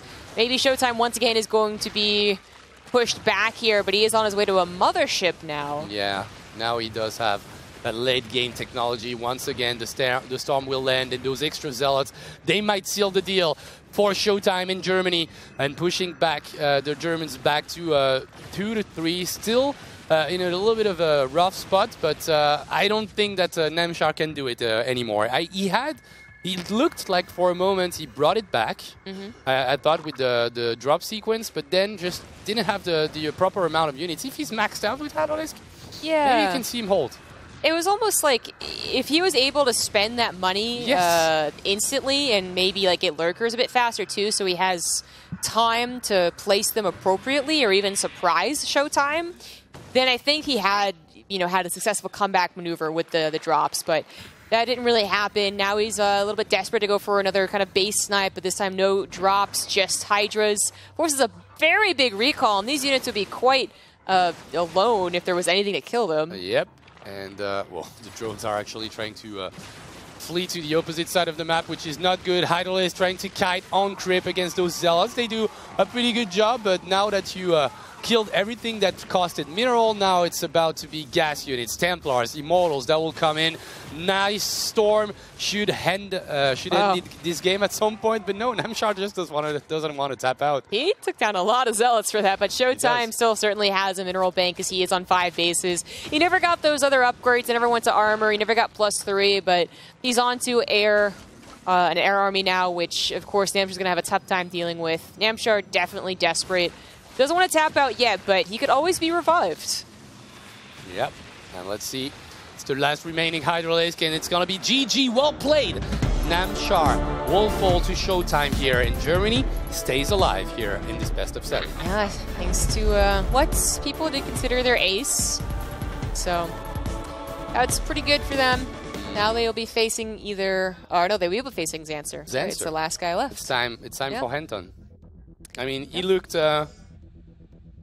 weird in the interview with his big belly, and I don't even know what was going on there. It was the Canadian flag, and then he had stuffed something underneath a big sweatshirt. Pillows, I assume. I hope. You hope, yeah. Yeah. I don't want to think about the other possibilities. Yeah. This was a couple. It was actually kind of a passive game, right, up until one of these first pushes. Clearly, Namshar had a plan of how he was going to take on the game, and then Showtime attacked just like 30 seconds before he was going to do his drop overlord maneuver. And it was not the best spot to really engage, I felt. Yeah. Considering he's got another 4th base that was being built on the Pocket Expand, he might have just rather go for sacrificing this base and just take a proper fight in something somewhere more open. But, Yeah, after all, it was it was moving away from the choke with the lurkers, and Showtime just going the other way around that really did hurt him. And if he had just hold up there the entire time and let the 5th base or 4th, whatever, go, yeah, I guess maybe he still would have had to find enough economy. But this really just cost him so much, and so much momentum too. Yep, even the drones being pulled at the end of the game. But I liked it for Namchar, and especially the comeback when he started dropping from every single angle. That's what we're going to see right now. Obviously, cleaning the 4 just before the +3 finishes is quite clutch. The drop on the natural will deal a lot of damage as well. He will get the Nexus, he will get a couple of probes as well, a couple of Zealots. It's just after that, I even feel like he was being a little bit greedy at the beginning of the game because he tried to reach lurkers super fast. But even after that, I feel like he started building Hydralisk a little bit too late. Well, if you can build 21 Hydralisk and you weren't maxed, I feel like you kept a little bit of money, kept a little bit of lava for an unknown reason. Yeah, this is we kind of missed that period where we were talking about the bank being finally used, but we could see in the last recap that he was like floating 1,400, 300, something like that. And then here he had finally depleted it, but as the attack was happening. Yeah. So, it was 21 extra hydras, I think, on the way. If there was even 10 more, this could have been different because he also maybe got a bit of a surround going on, but he was clearly like already feeling the burn after losing the drones. The drop of lords probably did maybe even more than he expected. He was like, oh, wait a second, like I got a macro, and it was a little late. Yeah, maybe a little bit indecisive on what he should have done in terms of strategy, in terms of follow-up. Because as you mentioned, maybe those drops, they did a little bit better than expected. Now, we've got Zanster. So maybe the biggest question mark in this team, because of how he is in general as Borsty, how did he even hold that? That was the We're talking prism. about Nidus. Yeah. Try to Nidus Showtime. This is so Did we hear some Swedish from... No, I thought we heard German. Yeah, we had some German. Yeah. That's for sure. I was talking about this in the green room. That like I still sometimes feel like every now and again I'm reminded that Roddy's kind of like an old man, like he's like, how do you start up this application on the computer? Yeah. Like, aw. I think. How do you use GIFs on the tweets? Interesting. How old is Roddy again? 31. Something like that. 30? Yeah. I think we had to talk about this just like maybe when we're hanging out somewhere though, about how surprising number of the pro gamers or the casters just like they don't know anything about building a computer, for instance. Oh yeah, I feel like recently. Yeah, exactly. Where I feel like most people I know otherwise have all experience of building a computer. You talk to Artosis or someone, they're just like, I've never done it. What are you talking about? It's crazy. It's crazy, right? Like I don't understand. Like most I'm of the a proper nerd. I can build my own computer, right? Like I know how they function. I know how to install Windows or whatever program you want to have on it. I think Artosis was the guy that was like, all I need to do is know how to open brood war. Okay, I didn't need to figure anything else out. It's so cute.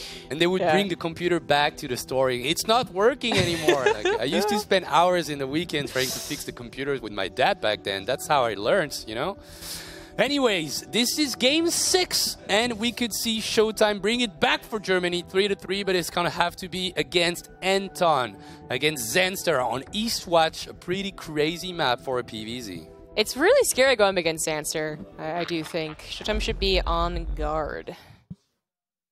Okay. Well, nothing super scary anyways to start things off. But here we are on Eastwatch for what can still be potentially the last game. Oh, yeah. In the top right, as the red Zerg for Sweden, it is now Zanster. Third time's the charm, maybe the third Zerg will finish the job. But not if this man has something to say about it. In the bottom left, representing Germany, it is Showtime. Or he is, I guess I should say. Yeah, we understood. So, I mean, nice to me. Yeah, try to be. Probe Scout, of course. Zanster, when I was thinking of tricky or scary, I wasn't necessarily thinking of like a 12 pool. That would just be really crazy to do on a very large map as well. Very dangerous way to play, although it's not quite Sweden's last life. But no, I think he has a couple of even 2-base builds that could be really tricky, or I think he did have them back when the Ling Flood was really scary. Now without Drop Overlords, it's like, is it scary? Is it as scary? But not only is he scary in his builds or his aggression, I think he also just can have these days where he looks on top of the world macro-wise, where he does look like a very solid Zerg, not just the Zerg you hear every now and again, and maybe you hear some crazy antics from him. He can be very solid. Yeah, he can be. He showed it, in his career before. But it feels like sometimes he will disappear for a moment, just go back, and you suddenly realize, oh, of course, I remember that Swedish kid that always has the weirdest stories, and he's also a pretty decent StarCraft player. That's how I feel about Zenster. I mean, like the biggest maybe moment that I remember him is from back then in 2015 in WCS, where he was able to reach the semifinals the season Lilbo won. So he actually played against Lilbo. Oh, it was like one game away from making the finals. That's the one in Poland? It was a 3-2. Huh? The That one in Poland. Yeah, okay. Yeah, the one in Poland. He made it to the semifinals. And I remember Lilbo was using F2 quite a bit, and he moved a couple of times his Zealot in the wall, and some Zerglings came into the wall. Came into his natural, and I was like, Lilbo, next time you use F2, I will have to smack you in the face. He almost lost that game because of that. Anyways, Zenster, I think is a dangerous player for this game. I don't think Showtime feels that comfortable going up against him. Of course, he is the favorite here. But he showed that he was, he could lose games against people that are supposedly slightly worse than him. So I think, you know, being like this, the sixth game already is back against the wall, has to be a little bit scary. Mm-hmm. Well, already getting this second scout here, confirming not yet anything is weird, and then the Oracle hopefully will catch anything else. I think you should feel a little more confident as the game goes on. Of course, Ling run-bys are always going to be tough on this map, and just in general for Protoss. You do have the Zealot out of the wall because of an F2, or you don't quite have your SimCity set up at your third base, or the rocks broken down. It's definitely scary, but I think the longer the game goes, Showtime feels more and more in control, more like the wall that just won't be toppled. And he's looking forward to that segment of the game. But Zenster, someone has an evolution chamber right now. Already different than what we saw from Namshar. Yeah, already looks Zenstery a little bit. Something out of the ordinary in the early to mid-game section of the game. So usually when you see such a quick Evo, it has to be either melee or carapace. I expect melee for some reason. We'll see if I'm right. Not starting anything for now. Spore and Queens do the job to push back the Oracle. Didn't get that much. We're looking at Robo Twilight once again on 2 bases before taking the third. And it's going to be melee. There we go. Okay. All right, with +1 melee, I mean, I kind of briefly mentioned the third base, not having a SimCity up, maybe a Ling run by, Ling Surround gets on top of it. That is a little bit scary. You know, Showtime is worried about doing his Archon drop. He thinks the third base is good to go, and it's not just Lings, it's +1 Lings. That could be a potential for Zenster to do damage. In general, +1 Lings, of course, lead to +2 Banelings. Yep. So that's always scary for the drop overlords, and I suspect that's where it goes. It's usually where it goes. If you start +1 melee, you do bother going for +2. Yeah, it's also good just in general because Zenster looks like the kind of guy that loves his round buys. Just in general, he loves to go for that aggressive strategy, aggressive stance in general. And I think it's the best map to do it on. Eastwatch. There's like a million passage that you can exploit. Obviously, Showtime might be able. Oh, it's going to be a surround, but the Oracle in a perfect position. If that Oracle is not here, we're looking at 3 dead units right there for Showtime and Protoss, and maybe a cancelled third base. But yeah, just in general, Eastwatch, really good map to go for that counter-attack style, and I think +1 melee does the trick there. What's kind of cool, though, is that it might even work against Zenster once or twice. Now, this is a lot of Lings, and they're going to have +1 fairly soon, so it's definitely more scary for Showtime right now. But I think Zenster also would have liked to see the War Prism location and the Archons, because if you pounce on them when they're making and are being active on the map, you can just really nip this build in the bud. But instead, he's going to lose a couple Overlords. Lings, obviously, don't do too well against the Archons. You can kite against them as well when Queens aren't here. And Queens are not here, so... I wouldn't have thought that he had that many Zerglings in defense, so he doesn't have to really go back with his main army. He's actually going to go and counter-attack on the third base. If Showtime wasn't looking, and he loses the Prism with the 2 Archons. Because at the same time, Zenster was attacking on the third base once again. Maybe he didn't expect that many Queens to be around that, so the third base hasn't been cancelled. So at least he handled one of the 2 fronts well. Showtime, but... losing those 2 Archons, that's painful. It is. It's very painful. It's not just the Archons, which are very expensive and should, last forever, basically, with their amount of shields. You're supposed to be able to micro them. the Warp Prism threat is no longer around. That doesn't clear up any creep spread, doesn't threaten any Zealot Warp-ins. He has to rebuild another one if he wanted to do like a follow-up attack, so maybe Xanster can breathe a little easier for a moment of time. It's really bad to lose that, just in general. Maybe if you lose after 4 minutes, sure, go ahead, but that quickly. That was early. You got nothing but Zerglings and a couple of Overlords with it, so no drones, no Queens, I do believe. 4th base is already there. We've got 68 drones. I'm loving the positioning of Xanster, the position in general from Xanster, and he goes for speed for Hydralisk before range, which is quite interesting. Looks like he really wants to put on some pressure and maybe try to get a cancel, or well, actually destroy that 3rd base, or at least prevents Protoss to go for 4 bases. It's kind of an old saying that speed is for aggression, range is for defense. It's not always plays out that way, but it is. They're always like, wait, is he doing something? Not so much. He goes for a hive, he goes for a spire. If he does send his hiders out on the map with speed, maybe he just wants to scare Showtime a little bit, like, hey, take your time taking a 4th, worry about the hydras more than worrying about scouting my main, because of course that is something he's missing out on. He got the Phoenix in there a while ago, I believe, but the Oracle stayed at home for most of the game, so I don't think he knows about this Infestation Pit timing or the Hive timing.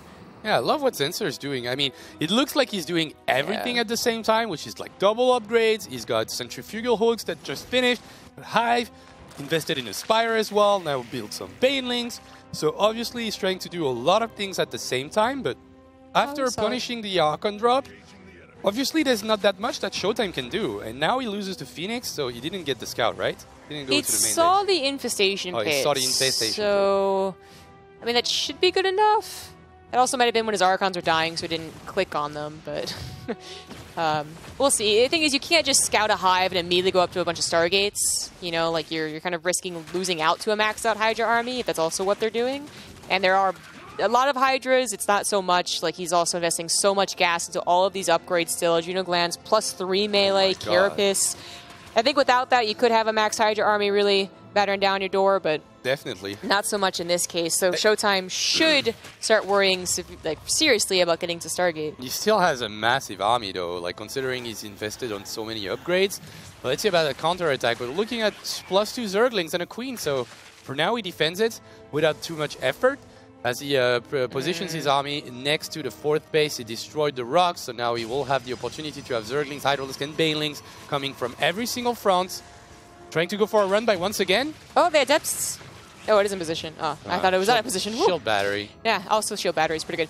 So I guess that was the first time he really thought about the Hive, was when he saw it there, because he didn't see the Infestation Pit, he had lost the Archons, he was probably panicking over other things, because as soon as that happened, he did slap down 2 extra Stargates and a Fleet Beacon. But he also has 4 bases and saturation on them, as well as a large ground force. It's going to be maybe a closer timing than you would ideally hope, but I think it should be fine. Xanster doesn't have too much room for Broodlords anyways, supply-wise. Yeah, he needs to throw away some units at some point. Yeah, so it's not like he'd be battering down here with 8, 10 Broodlords and really screwing up. Showtime must respond to a run-by of serious nature. Yeah, he's not going to gather both his armies. He's actually going to go for an attack, like a frontal attack on the 3rd base with Hydralisk. Pushed away every single probe on this base. And now goes maybe for a 4th base. Now gets an Archon, gets another Templar.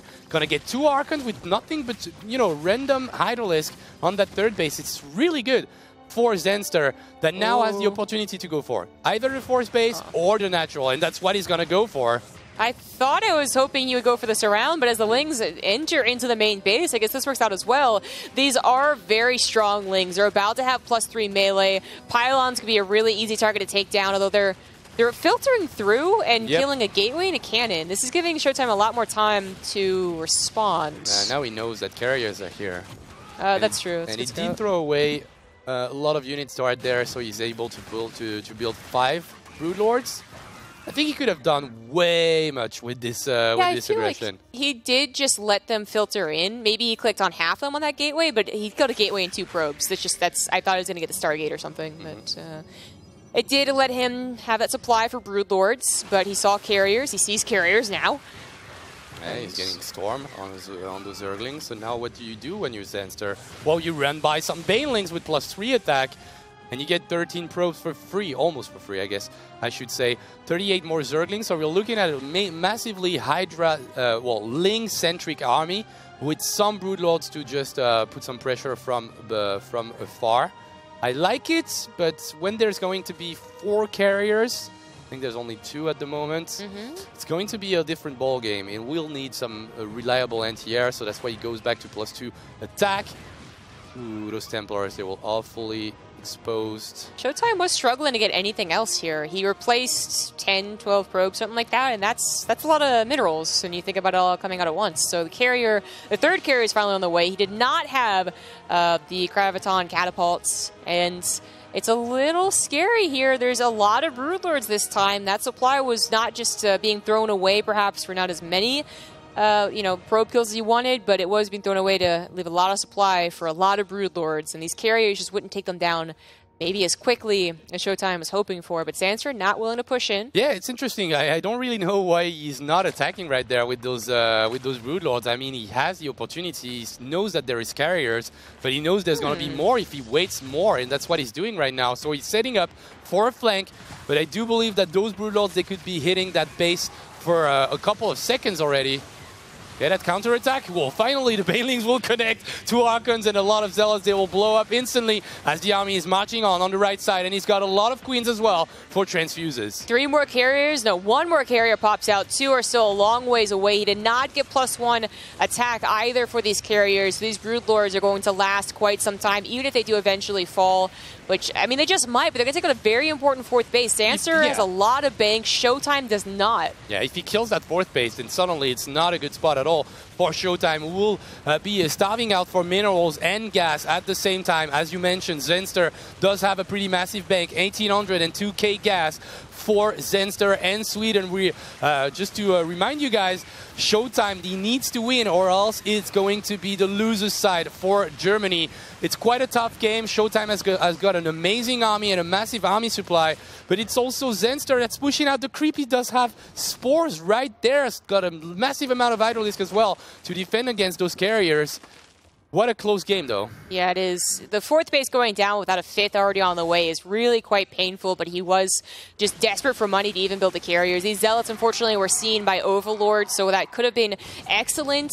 Zanster responded just in the nick of time.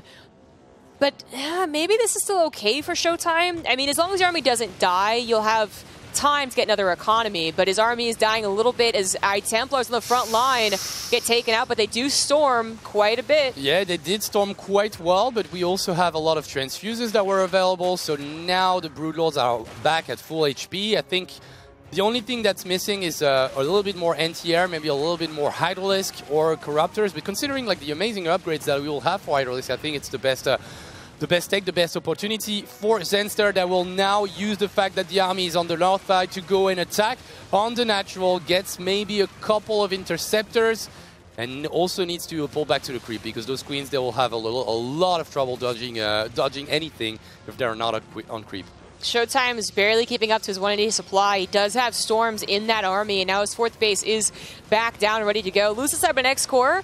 And he already has the +1 attack, at least for his carriers. He really has fallen behind a lot in these upgrades compared to Zanster, but he's going to go for it. Oh, it's going to be a tough one. Storm on the left side will connect with most of the Hydralisks, but I do think that most of the Interceptors are getting destroyed right away with those Hydralisks with +2 upgrades. Is there some Storms remaining? Yes, there is, but this one is not connected with anything. And Zanster with the how do you call that, the death ball kind of army is just pushing forward, moving forward to the army of Showtime. He wants to fight, and he wants to do it now. Showtime is struggling here. He doesn't have an economy. He's depleted that gas bank that was initially about 1,000, I believe, and he just cannot take on this army. Even the Spore Crawlers helping take out so many Interceptors. Not enough Storms either to take out the Hydras. Yeah, yes, no, I think he's done it. He's done it. GG. Sweden beats Germany in an impressive turn of events. We didn't expect it, but it's done. Zanster seals the deal, and it's a 4-2 in favor of Sweden. I think Zanster playing on Eastwatch is probably even an ideal scenario for him. Like the Ling style that he plays is so obnoxious to deal against. Even as a Terran player, I can figure that one out. Zerg players too. They're like upgraded Lings on this map. That's going to be tough. And Showtime, You know, that was tough, but so was losing your Archon drop in the first attack. That was just devastating for his momentum. Germany's out. Oh my god. And any pressure he could apply. There was no pressure beyond that from Showtime on his answer, so it was pretty bad. Oh, amazing plays from Zenster. I love this style, and obviously, as you mentioned, Showtime losing the Prism with the 2 Archons just left Zenster with doing anything he wanted on his side of the map. So getting those double upgrades, getting that quick hive, quick spire, and he played it really well. I mean, quite cautious and patiently at some point, like even when we wanted him to attack right away on the 4th base, I think, you know, dragging a little bit of the army on the left side was actually quite smart. He got the Nexus almost for free after that, and bringing the Spore. Such an early Spore push, like when you think about it, it was below 20 minutes, and you already have Spores next to your natural in your 3rd base. Not feeling comfortable as a Protoss right there. No. Lings are so well upgraded. I can't believe it. 3-3 Yeah, Lings. the Zealots they usually look so great, and every time they just disappeared. Yeah. So Sweden takes the series, and now they're going to play against Netherlands. And we're just wondering if 3 of them are available for the interview regarding what we had for the interview before the game. Yeah, we had no regret instead of... right. Yeah. So just... I want to make sure that we can talk to them. Otherwise, we'll have another interview for the next series. Yeah, I guess it doesn't matter if we don't have them yet, because we will get to talk to them after that, and as they will face against Netherlands. So the entire Dutch lineup expected Germany to be there. Now it's Sweden. They said Germany's going to take it.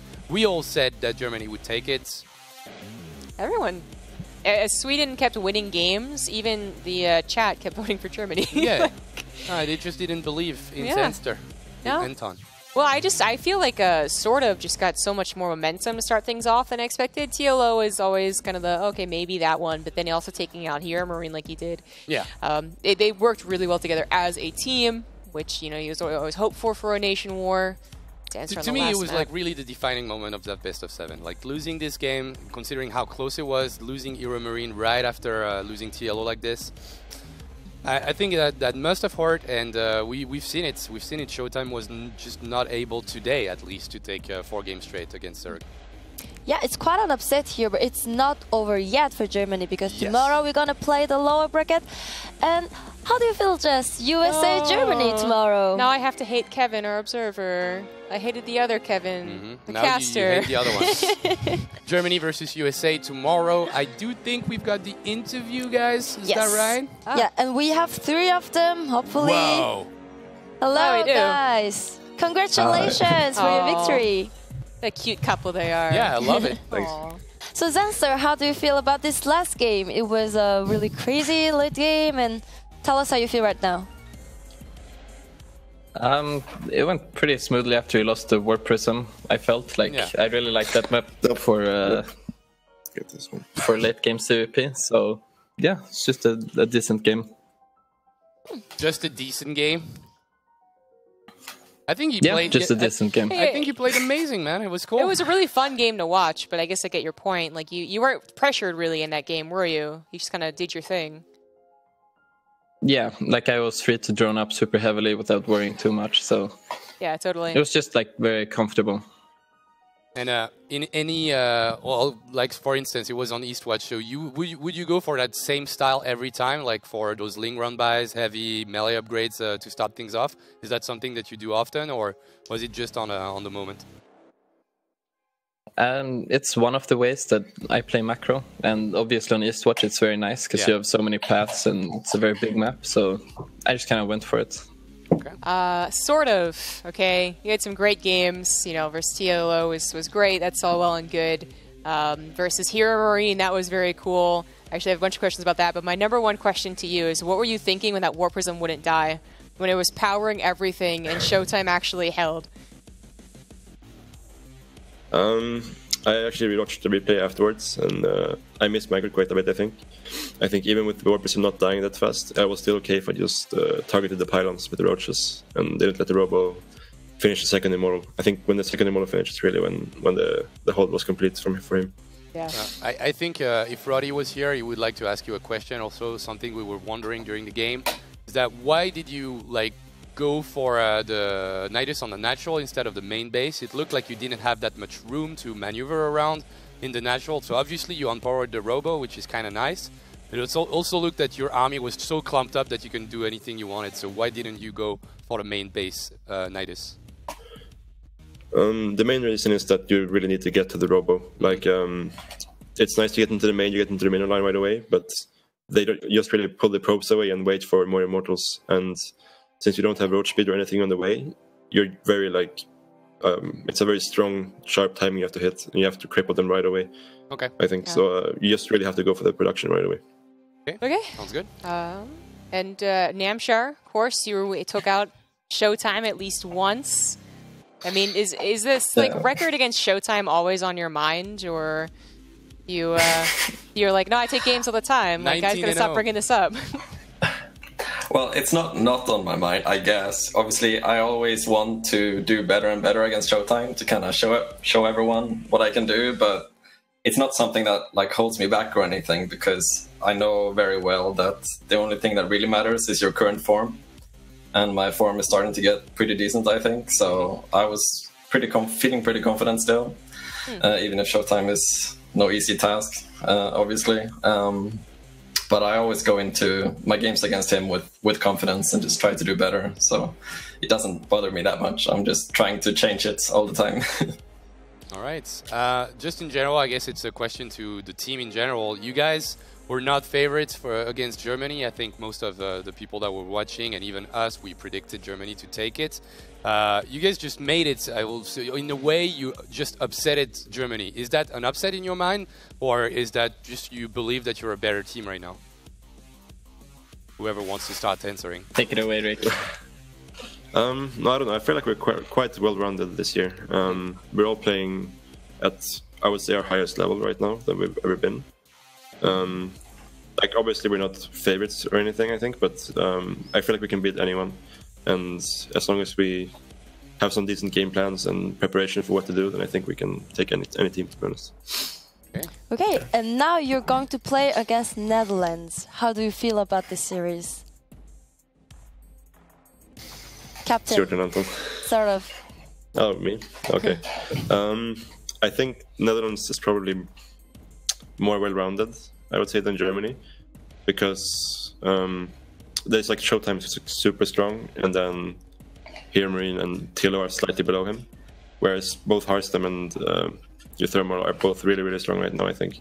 And Optimus is not far behind them either, so they're more well-rounded, I think, but I think we can take them as well. Okay, and last question. So tomorrow USL will play against Germany.